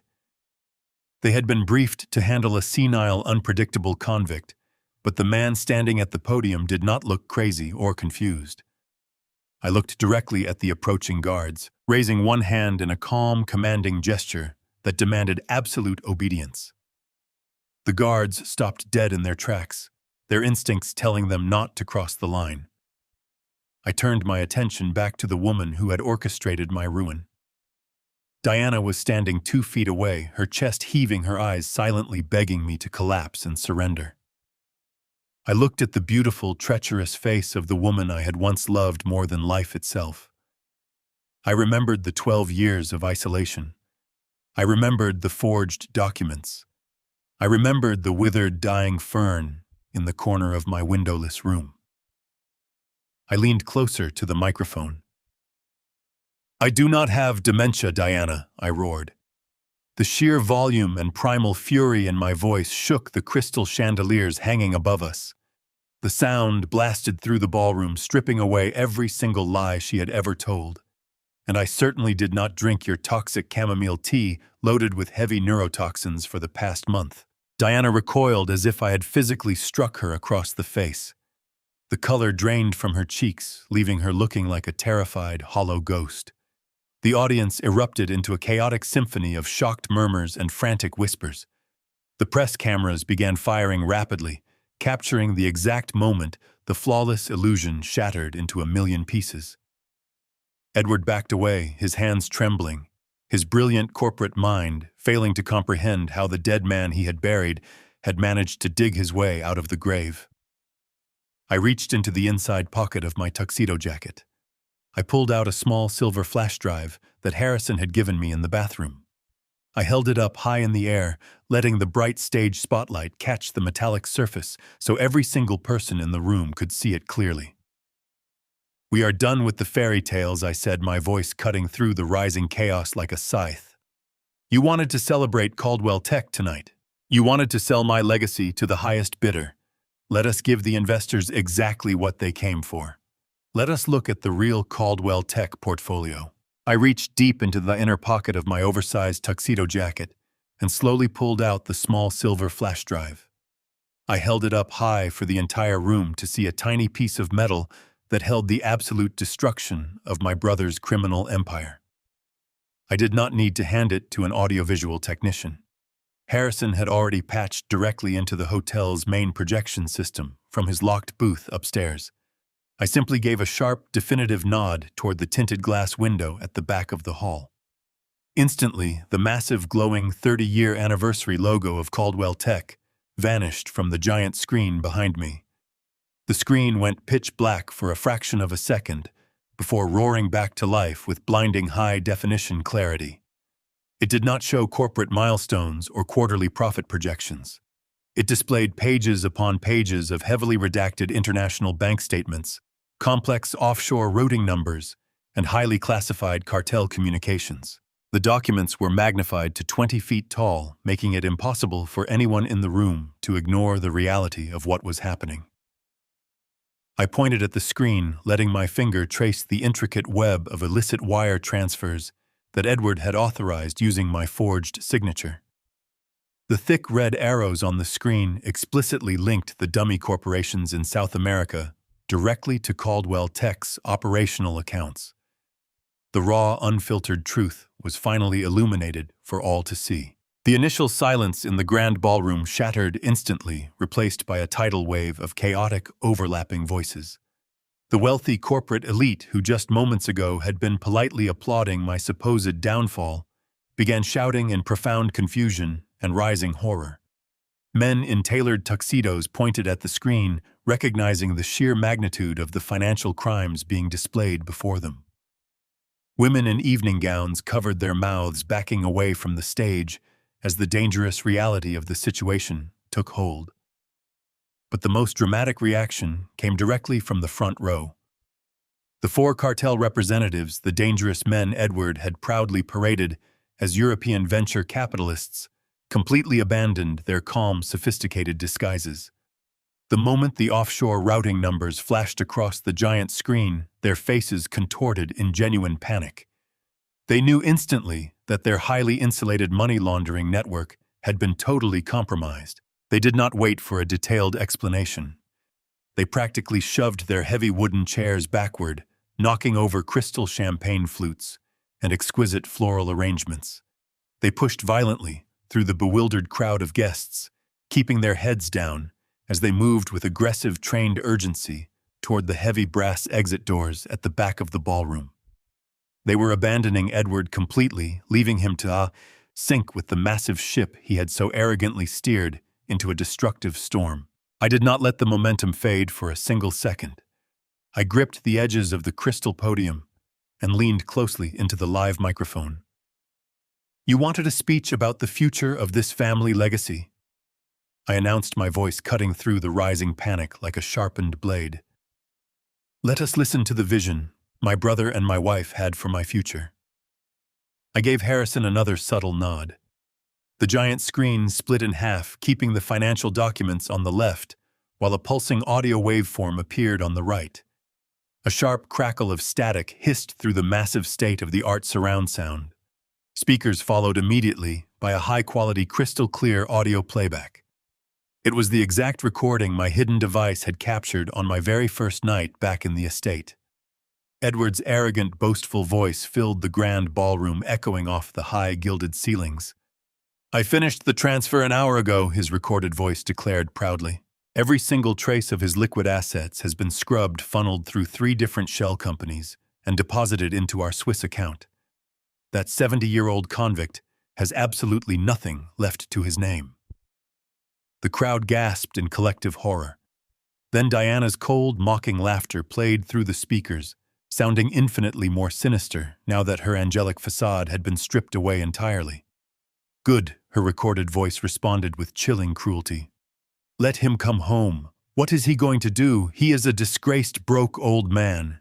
If he shows up here demanding his life back, we will just toss him in some cheap run-down nursing home. We can claim his mind deteriorated in prison. No one will question us. We have the power of attorney." The sheer malice of their own words hung heavily in the air, a definitive confession broadcast to the most powerful people in the city. The effect of the audio recording was absolutely devastating.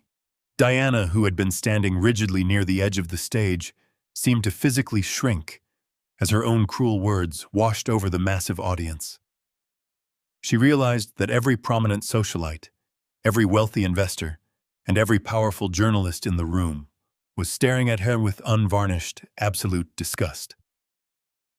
The pristine, tragic narrative she had meticulously maintained for 12 long years disintegrated completely in front of her eyes. She let out a weak, agonizing wail that was completely devoid of her usual theatrical polish. Her knees buckled beneath her. She collapsed onto the hard, polished surface of the stage, her expensive silk evening gown pooling around her shaking legs.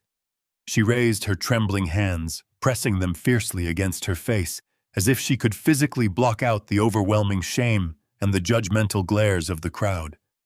She curled into herself, a broken, pathetic figure, weeping openly on the floor, finally experiencing a tiny fraction of the deep, suffocating humiliation she had so willingly inflicted upon me for over a decade.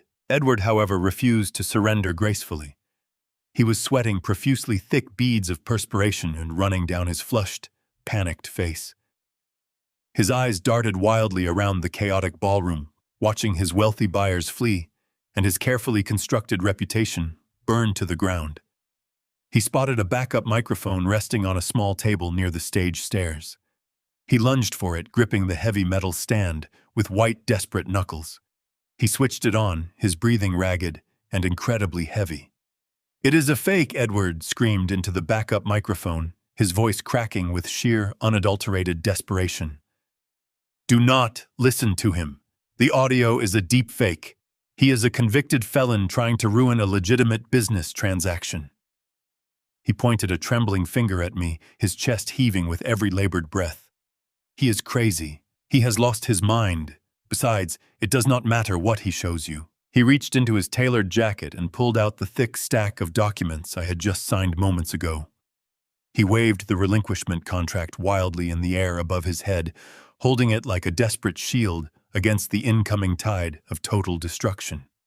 He just signed away all his rights on that podium. I have his signature right here.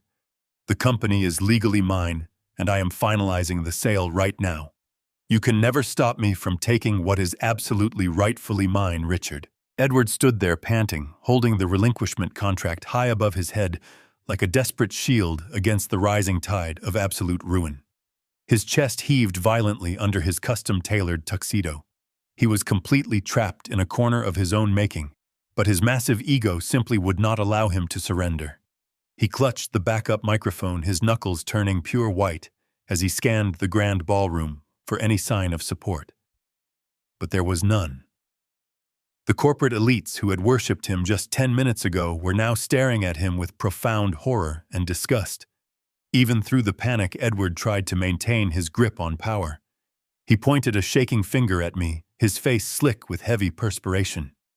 "He is a convicted felon," Edward screamed, his voice cracking horribly through the speakers. "He forged those documents. He is just trying to extort me because he is broke and jealous. It does not matter.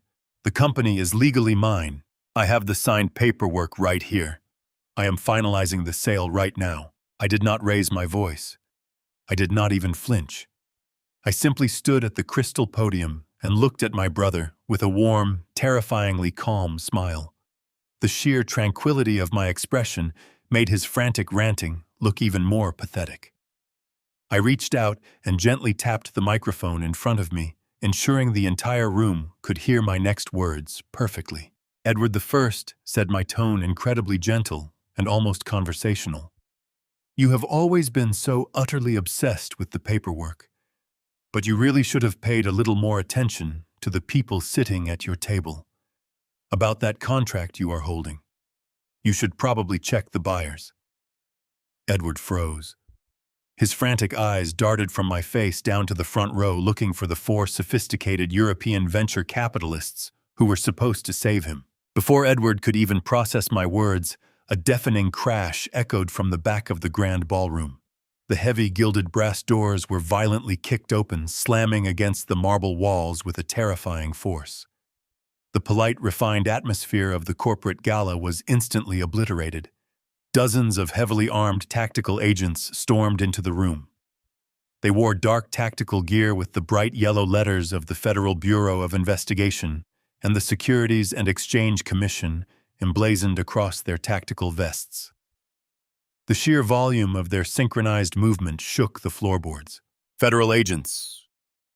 "Nobody move," a booming voice commanded over a heavy megaphone.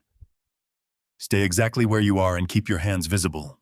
The wealthy guests shrieked and scattered, pressing their backs against the floral-decorated walls, completely terrified by the sudden invasion of federal tactical units. But the true shock came from the very front row. The 4 men in expensive Italian suits, the men Edward had proudly introduced as prominent European investors, did not run for the exits.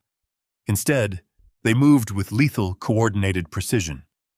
They reached under their tailored jackets and simultaneously drew heavy, dark firearms. They ripped thick metal badges from their interior pockets and let them hang from heavy chains around their necks. They were not cartel representatives. They were deep-cover federal agents. The lead undercover agent, a tall, imposing man with sharp eyes, vaulted over the VIP table and marched directly toward the stage stairs. His weapon was pointed squarely at the floor, but his posture radiated absolute, undeniable authority. Edward staggered backward, completely paralyzed by the unfolding nightmare. The relinquishment contract slipped slightly in his sweaty grip. He looked at the armed agents, then at Diana weeping on the floor, and finally back to me. His brilliant, calculating mind was completely short-circuiting. He could not comprehend how his flawless, highly insulated criminal enterprise was currently being dismantled by the federal government in the middle of his own celebration. I stepped away from the crystal podium and walked slowly across the stage until I was standing merely inches away from my trembling brother. I looked down at him, letting all 12 years of my suppressed anger and righteous vengeance settle perfectly into my steady gaze. The warm smile faded from my face, replaced by a cold, calculating intensity that made him physically shrink away from me. Did you really think I just sat in a concrete cell for 12 years doing absolutely nothing? Edward, I asked, my voice low, but carrying an undeniable, devastating weight. Did you think I spent 4,000 days staring at a wall while you stole my life and poisoned my tea? You severely underestimated my patience. For the last 4 years, I was not just a disgraced convict. I was a highly classified confidential informant for the Federal Bureau of Investigation. Edward let out a choked, breathless gasp. His eyes widened to the point of tearing. He shook his head weakly, unable to form a single coherent word. We knew all about your massive cartel laundering ring. I continued relentlessly, making sure he understood the absolute totality of his defeat. We tracked every single offshore account, every dummy corporation, and every illicit wire transfer you made using my forged signature. But the federal prosecutors had a major problem. Because you were so incredibly meticulous about hiding behind my name, they could not legally prove you were the sole architect of the criminal enterprise without a shadow of a doubt. They needed you to step out from behind my shadow. They needed you to willingly and publicly claim total, undeniable ownership of the contaminated assets. We just needed you to formally claim sole ownership of the illicit assets to bypass those complex corporate shielding laws. That thick stack of papers you are desperately clutching is not your ticket to freedom, I whispered, stepping back. It is your signed, verified confession. The tall undercover agent climbed the short flight of stairs and walked purposefully onto the stage. He was Agent Mitchell, the lead financial investigator who had worked with me in the shadows for 4 grueling years. He holstered his weapon and stepped directly in front of my brother. Edward was trembling so violently that his knees seemed ready to buckle. His arrogant posture had completely collapsed, leaving behind nothing but a terrified, pathetic shell of a man. Agent Mitchell reached out and firmly took the signed relinquishment contract right out from Edward's weak, trembling hands. He flipped through the crisp pages, his eyes scanning the perfectly executed signatures I had provided just minutes earlier. He snapped the folio shut with a sharp, definitive sound that echoed across the quiet stage. He looked at Edward with an expression of pure professional disdain. Thank you for documenting your sole liability for the cartel debt. Edward, Agent Mitchell said coldly, pulling a pair of heavy steel handcuffs from his tactical belt. You have just made our absolute hardest job incredibly easy to finish tonight. It is truly over for you. The entire criminal syndicate you spent 12 years building is going to be completely dismantled piece by careful piece. And you will be spending the rest of your miserable life inside a concrete federal prison cell. The reality of those words crashed into Edward with devastating force. He stood completely frozen on the brightly lit stage, staring at the cold handcuffs dangling from the agent's hands. He started hyperventilating, drawing in short breaths as the walls of his criminal empire rapidly collapsed around him. The sophisticated corporate titan was completely gone. In his place stood a desperate animal thrashing against an inescapable trap. He shook his head so violently that sweat flew from his forehead and splattered against the crystal podium. He looked frantically past Agent Mitchell and locked his terrified eyes onto the undercover cartel representatives standing at the bottom of the stage stairs. "Wait!" Edward screamed, his voice pitching upward into a shrill wail of sheer panic. "You do not understand. We can still fix this. The company still holds all the original patents. We still possess the foundational source code that drives the entire global infrastructure." He took a stumbling step forward, his hands raised in a pathetic, begging gesture toward the men he thought were his partners. "I will sell the patents tomorrow morning," Edward pleaded, his words tripping over each other in desperate haste. "I can liquidate the intellectual property. I can make you completely whole. I still own the tech. I still control the most valuable software algorithm in this industry. We can pay off the entire debt. You just have to give me 24 hours to secure the buyers. I stood perfectly still, watching my brother humiliating himself in front of the federal agents and fleeing corporate elites. I allowed him to exhaust his final reserve of false hope. When his frantic begging faded into breathless panting, I took a slow, deliberate step forward. I moved past Agent Mitchell, inserting myself directly between the federal authorities and the man who shared my blood. Edward looked at me, his eyes wide and completely feral, silently pleading for a lifeline he did not deserve. I reached inside the breast pocket of my oversized tuxedo jacket.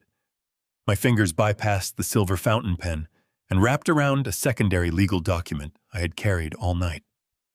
I slowly pulled out a crisp piece of ivory parchment, unfolding it with agonizing slowness under the harsh glare of the spotlight. "No, Edward," I said, my voice dropping to a low, resonant timbre that demanded absolute silence from everyone in the ballroom. "No, you absolutely do not." Edward stared at the folded paper, his bloodshot eyes darting frantically between my calm face and the document in my hands. He swallowed hard, his Adam's apple bobbing nervously against his tight collar. "What is that?" he croaked, the false bravado completely drained from his trembling voice. "This is the ultimate consequence of underestimating your older brother," I replied smoothly. 13 years ago, long before the federal investigators ever raided our corporate offices, long before you forged my digital signature and framed me for your early crimes, I noticed a few troubling discrepancies in our accounting ledgers. I did not know exactly what you were planning back then, but my instincts told me to protect the foundational architecture of my life's work. I refused to leave my greatest creation vulnerable to anyone, not even my own family. So I took an immediate classified precaution. I stepped closer, closing the physical distance between us, until I could see the tiny reflections of my own face in his panicking eyes. I quietly transferred the exclusive copyright of our core algorithm and every single foundational software patent out of Caldwell Tech. I reassigned total ownership to a completely anonymous holding company registered under the name Aegis Systems. I am the sole owner of that holding company, and I always have been. Edward's jaw dropped slack. He shook his head back and forth in rapid movements, unable to process the magnitude of the corporate checkmate I had just revealed. "That is entirely impossible," he stammered, his voice barely a hollow whisper. "Caldwell Tech has been running that software every single day for the past 12 years. We built the entire cartel laundering network on top of that specific algorithmic infrastructure. If we did not own it, how were we using it?" "Because you were renting it," I explained, delivering the words with cold, surgical precision.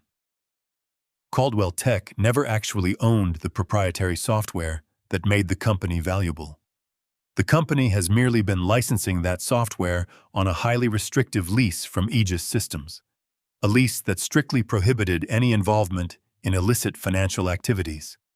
And because you violated those operational terms by washing millions of dollars in dirty cartel money, I exercised my legal right as the sole owner of Aegis Systems.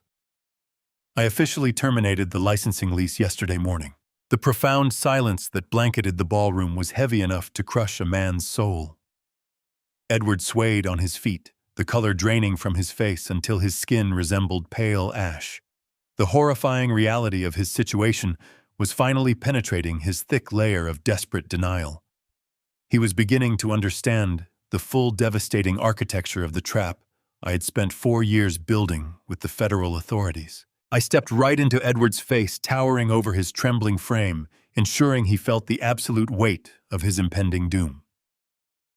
"You did not steal a $50 million tech company 12 years ago," Edward Thirst stated, my voice echoing with ruthless finality. "You stole a completely empty corporate shell. You spent a decade inflating that shell with over $100 million in toxic, illicit cartel debt. You thought you were the mastermind. You thought you were using my legacy to build an untouchable criminal empire. But all you were doing was packing explosives around your own feet." I pointed down at the signed relinquishment contract that Agent Mitchell was currently holding. "And the greatest tragedy of your greedy life is that you were so desperate to secure your stolen wealth tonight You were so terrified that I might try to claim a piece of the pie that you forced me to sign away my rights. You demanded that I separate myself from Caldwell Tech, in front of witnesses, leaving you as the sole owner of the corporate entity. You just voluntarily signed a legally binding document, making yourself personally responsible for every single penny of that $100 million cartel debt. Edward let out a strangled sound, caught between a sob and a scream. His legs finally gave out. He collapsed onto the stage, landing hard on his knees. He raised his shaking hands to his face, pulling violently at his own hair as his mind fractured under the crushing realization. He was going to spend the rest of his natural life in a federal penitentiary, and he owed $100 million to the most dangerous men on the planet. He had no leverage. He had no assets. He had no escape. The magnificent empire he thought he had stolen from me was nothing more than a brilliantly constructed, toxic mirage. I stood over his weeping, broken body, feeling a profound sense of absolute vindication washing over my soul as I watched his entire life finally crumble to dust. The crushing weight of his absolute destruction finally settled over Edward like a suffocating shroud. He remained on his knees, his tailored tuxedo clinging to his sweat-soaked frame. It was a terrifying, inescapable certainty. He was not just losing the $50 million company he had stolen from me. He was going to a maximum security federal prison for the rest of his natural life. He had just signed a legally binding document making himself personally responsible for $100 million in illicit debt to an international cartel. They were ruthless killers who would hunt him to the ends of the earth. He had placed a massive permanent target squarely on his own back. I watched his chest heave as he struggled to draw oxygen into his panicking lungs. His calculating mind was completely short-circuiting. His bloodshot eyes locked onto me. I stood above him perfectly calm, my posture straight and unyielding. I did not offer him a single ounce of pity. I simply watched him drown in the exact same ocean of despair he had so ruthlessly thrown me into. The suffocating panic in Edward suddenly mutated into something else entirely. The fear in his eyes hardened into a blind, feral rage. He realized that every single agonizing consequence he was about to face was directly because of my silent, patient orchestration. With a guttural, animalistic roar that tore from the depths of his throat, Edward lunged upward. He threw his entire body weight toward me, desperate to wrap his fingers around my neck. He did not care about the flashing cameras or the armed tactical units. He only wanted to destroy the man who had outsmarted him, but he never even came close to touching me. Before I could shift my stance to defend myself, two heavily armored federal agents intercepted his path with brutal efficiency. One agent slammed his shoulder directly into Edward's chest, lifting him off his feet and driving him backward. The second agent grabbed his flailing arm, twisting it sharply behind his back. Edward crashed hard against the polished wooden floor of the stage, the impact forcing a loud gasp of air from his lungs. The agents did not hesitate. They drove their heavy knees into his back, pinning him firmly to the ground. Edward thrashed wildly, screaming incoherent curses and violent threats, his face contorted in a mask of pure madness. Steel handcuffs ratcheted tightly around his wrists, snapping shut with a metallic click. He was completely immobilized, his face pressed humiliatingly against the floor, panting and spitting as the reality of his confinement locked into place. As the agents hauled my screaming brother toward the exit, a sudden movement caught my attention. Diana had been cowering near the edge of the stage, her expensive silk gown tangled around her shaking legs. The elegant, sophisticated socialite who had coldly poured poison into my tea just 24 hours ago was completely gone. In her place was a terrified, sniveling coward. Seeing her partner in crime being dragged away in chains, she realized that her own protective shield had entirely evaporated. The federal authorities were not going to let her walk out of this room. She was an active co-conspirator, a perjurer, and an attempted murderer. Her glamorous stolen life was over. Diana scrambled forward on her hands and knees, ignoring the sharp pain as her bare skin scraped against the hard wooden stage. She crawled frantically across the floor until she reached my feet. She threw her arms out, grabbing fiercely onto the fabric of my black tuxedo pants. Her makeup was completely ruined, running down her pale cheeks in dark, messy streaks. She looked up at me, her eyes wide with a pathetic, manufactured desperation. She squeezed my leg tightly, digging her manicured nails into the fabric, as if I were a floating piece of debris in a raging, turbulent sea.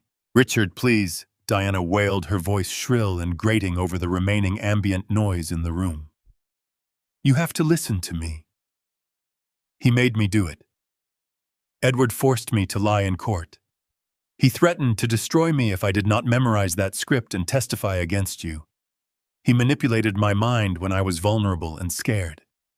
I never wanted to hurt you. I was just trying to survive his abuse. Please, Richard. You know the kind of woman I really am. I never stopped caring about you. I still love you.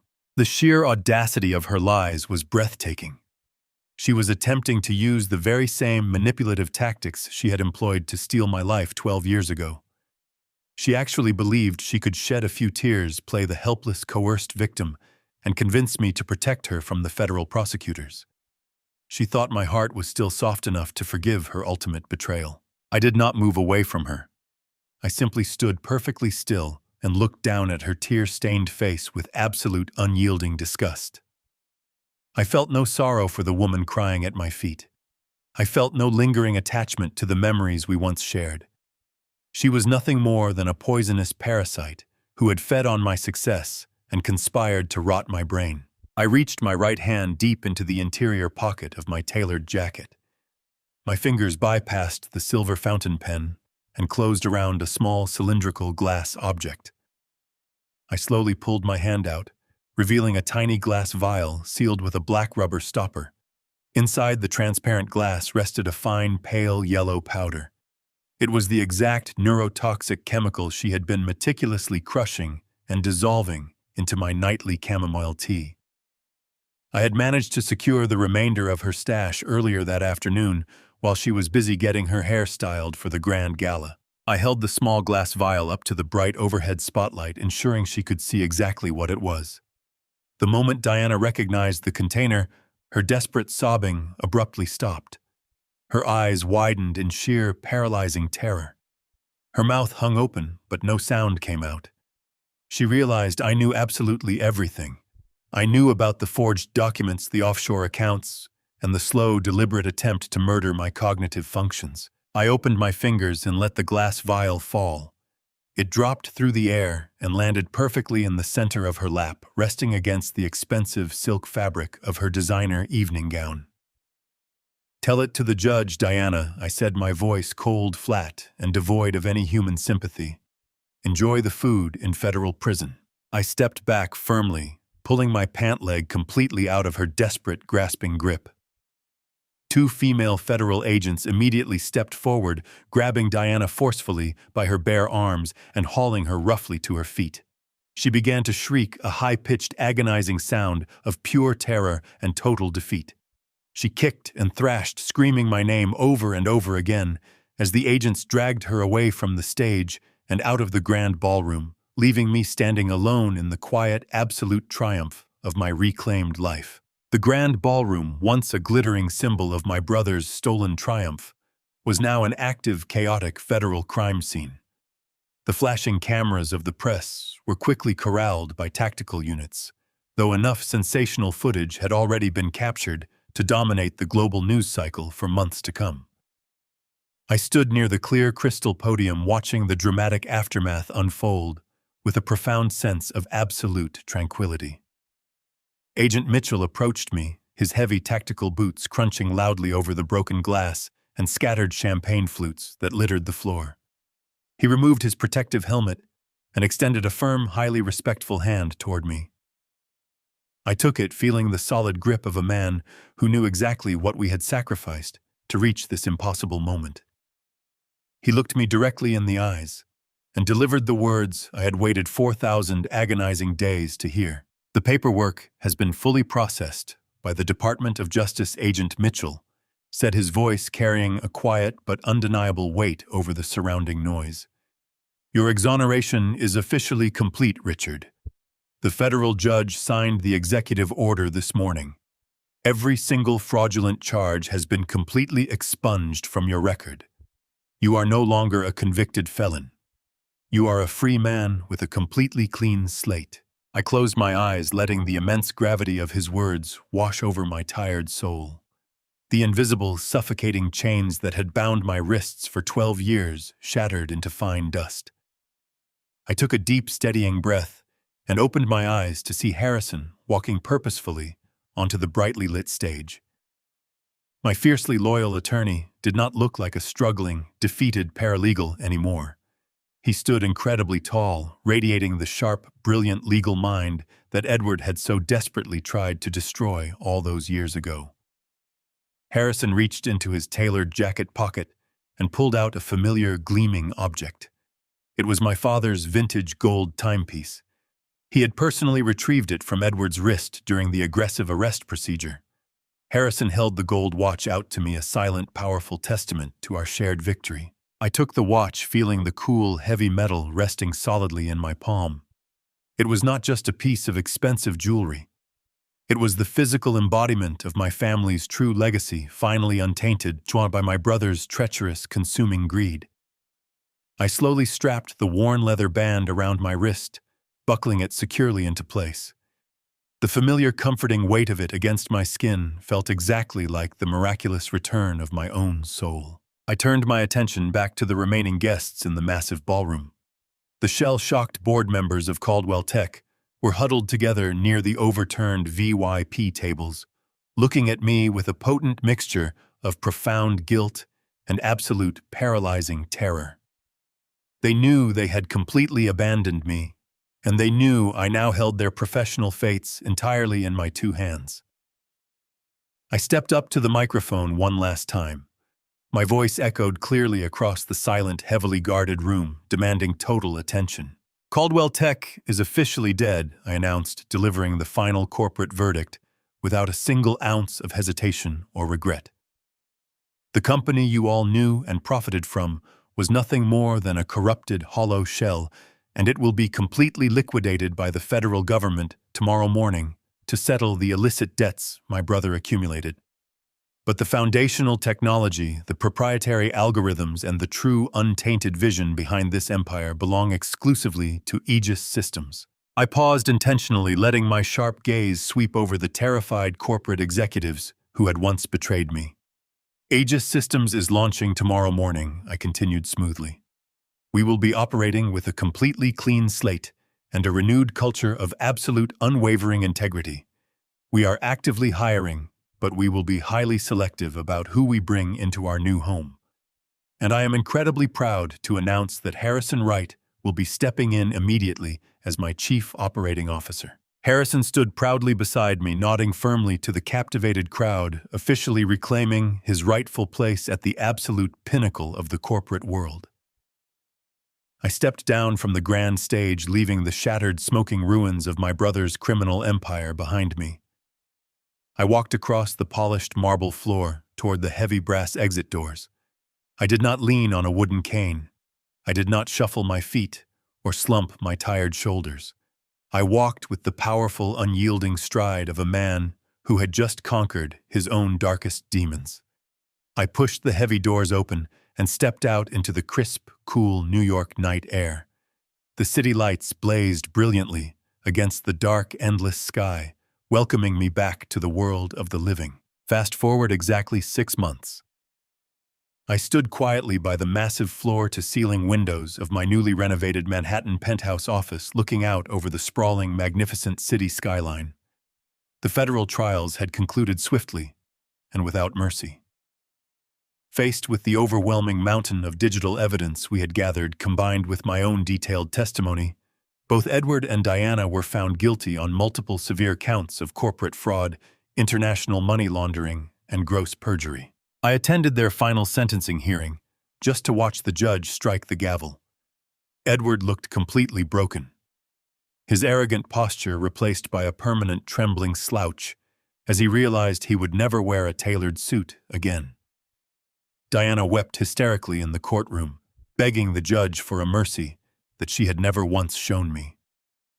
They were both sentenced to 25 years, in a maximum security federal penitentiary, entirely without the possibility of early parole. They would spend their final days in concrete cages, experiencing the exact nightmare they had so willingly designed for me. The international cartel assets were systematically seized and dismantled by coordinated federal task forces. Meanwhile, Aegis Systems had officially launched its revolutionary new logistics software to massive global acclaim. The clean, unburdened company was thriving well beyond my wildest expectations, effectively tripling my original net worth in a matter of a few short months. The market recognized our integrity, and our success was entirely unstoppable. Harrison walked into my spacious office holding 2 heavy crystal glasses and a sealed bottle of 18-year-old bourbon. He poured the rich amber liquid, handing a glass directly to me. We stood together in the quiet, sophisticated elegance of the penthouse, raising our glasses in a silent, deeply meaningful toast. We toasted to our unwavering patience, to our meticulous strategy, and to the absolute, undeniable certainty of karma. I took a slow sip of the smooth bourbon, feeling the comforting warmth spread deeply through my chest. The 12 agonizing years I lost inside that concrete cell could never be returned to me. But they were not wasted. They had forged me into a razor-sharp weapon entirely capable of excising the toxic, greedy cancer from my life. Finally, after a decade of living in the darkest shadows, I was truly, completely free. Fast forward exactly 6 months. I stood quietly by the massive floor-to-ceiling windows of my newly renovated Manhattan penthouse office. The morning sun cast a brilliant golden glow over the sprawling city skyline, illuminating the bustling streets below. It was a breathtaking view, one that I had dreamed about during my darkest days in that cramped concrete federal cell. The air in the office smelled of rich mahogany and fresh espresso, a stark contrast to the sterile, oppressive scent of the prison I had endured for 12 long years. I still remember the harsh metallic clang of the iron doors shutting behind me, sealing me away from the world I had built. Now those doors were open forever. I took a slow, deep breath, letting the profound sense of absolute freedom fill my lungs. The transition from a disgraced, forgotten convict to the undisputed owner of a thriving technology empire had been nothing short of miraculous. But it was not a miracle born of luck.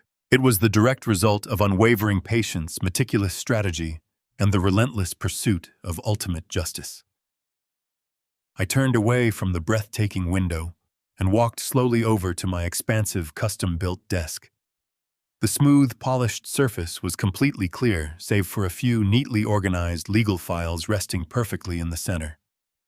Those thick files contained the final definitive chapters of the nightmare my family had forced upon me. I placed my hand flat against the cool leather portfolio, feeling a profound sense of closure radiating through my fingertips. The storm had finally passed, leaving behind a clear, unburdened horizon. The federal trials had concluded swiftly and without a single ounce of mercy. Faced with the overwhelming mountain of digital evidence we had gathered, combined with my own detailed first-hand testimony, the prosecution case was entirely bulletproof. Edward and Diana tried desperately to turn against each other in the crowded courtroom. They pointed trembling fingers and traded vicious, ugly accusations in a pathetic attempt to save their own skins. But the federal judge saw right through their cowardly, desperate manipulations. They were both found guilty on multiple severe counts of corporate fraud, international money laundering, and gross perjury. I attended their final sentencing hearing, just to watch the judge strike the heavy wooden gavel against the sounding block. Edward looked completely broken. His arrogant, polished posture was permanently replaced by a trembling, defeated slouch, as he realized he would never wear a tailored suit or command a corporate boardroom ever again. Diana wept hysterically, burying her face in her shackled hands, begging the court for a leniency that she had never once shown me when she coldly orchestrated my ruin. They were both officially sentenced to 25 years in a maximum security federal penitentiary, entirely without the possibility of early parole.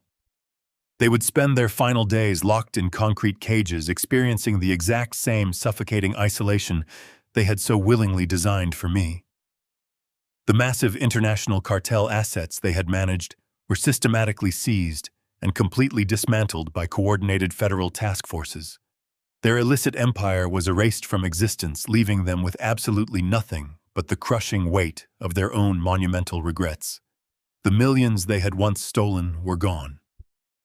They learned the hardest way possible that building a life on a foundation of lies only guarantees a spectacular, unavoidable collapse when the foundation finally crumbles into dust. Meanwhile, Aegis Systems had officially launched its revolutionary new logistics software to massive, unprecedented global acclaim.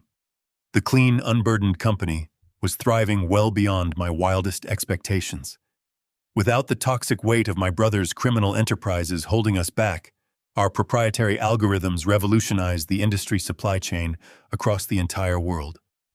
In a matter of a few short months, the incredibly successful launch effectively tripled my original net worth. The market recognized our absolute integrity, and our corporate momentum was entirely unstoppable. The heavy oak doors of my office opened with a soft, quiet click. Harrison walked in looking sharp and incredibly confident in his new role as my chief operating officer. He carried 2 heavy crystal glasses and a sealed bottle of rare 18-year-old bourbon. He walked over to the small wet bar near my desk, uncorked the dark glass bottle, and poured the rich amber liquid.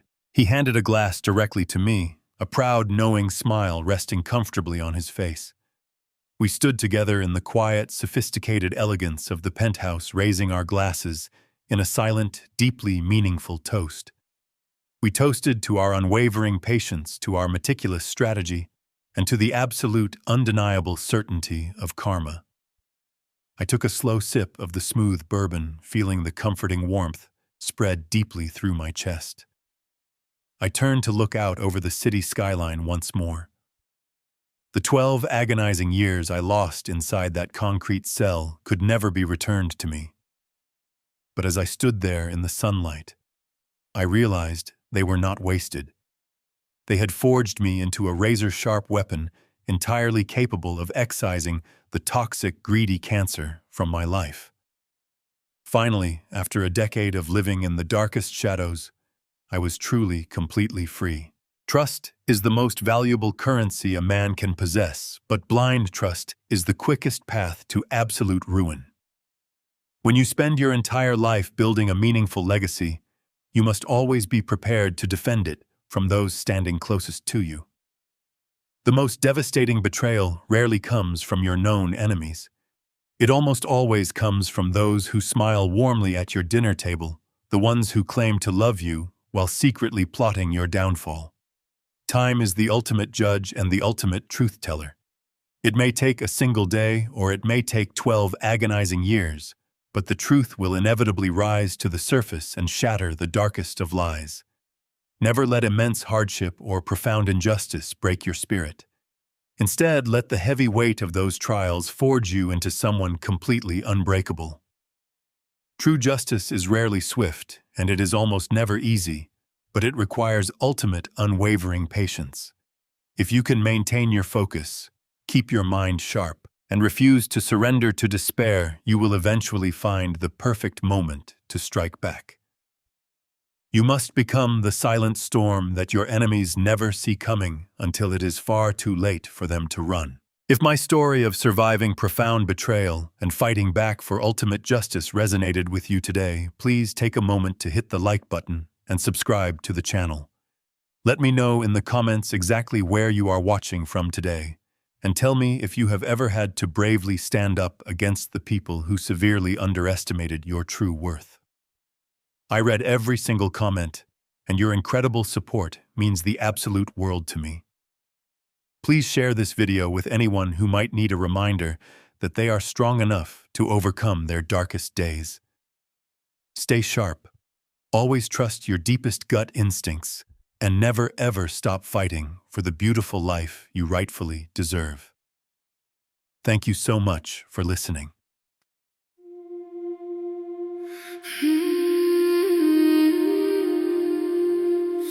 Oh, yeah.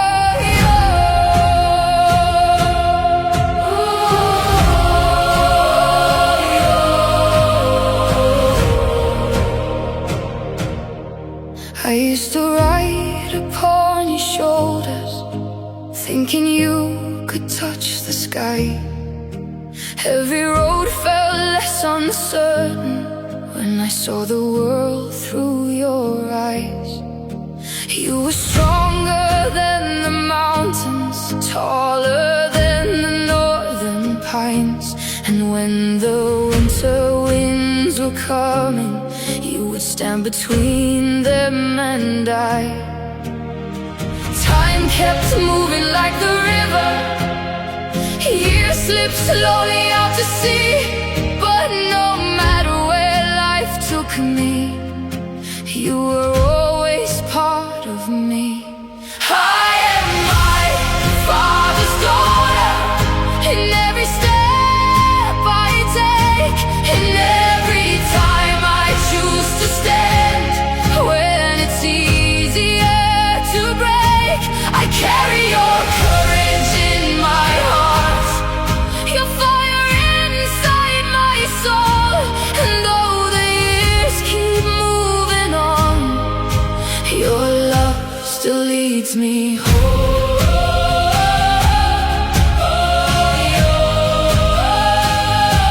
You taught me strength is not in power, but in kindness when it's hard. You taught me how to keep on going when the road grows cold and dark. Every lesson, every story, every laugh around the flame lies within me like an echo, calling softly through my name. And when I face my greatest battles, when I feel I can't go on, I can hear your voice beside me saying, child, you're stronger than you know.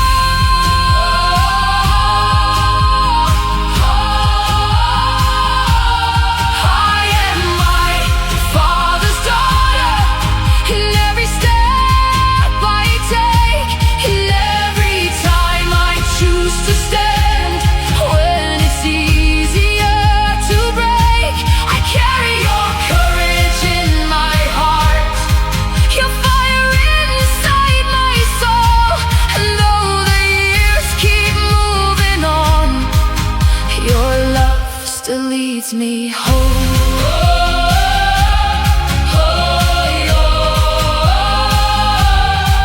One day the snow will cover footprints, one day the fire will burn low. But the things a father gives his daughter are the things that never go. Not the gold or not the stories, not the battles that he won, but the quiet way he loved her and the woman she becomes. I am my Father's daughter, and I always will remain. Through every triumph, every loss, through every joy and every pain, the world may change around me, the stars may fade above, but I will always carry with me my Father's endless love.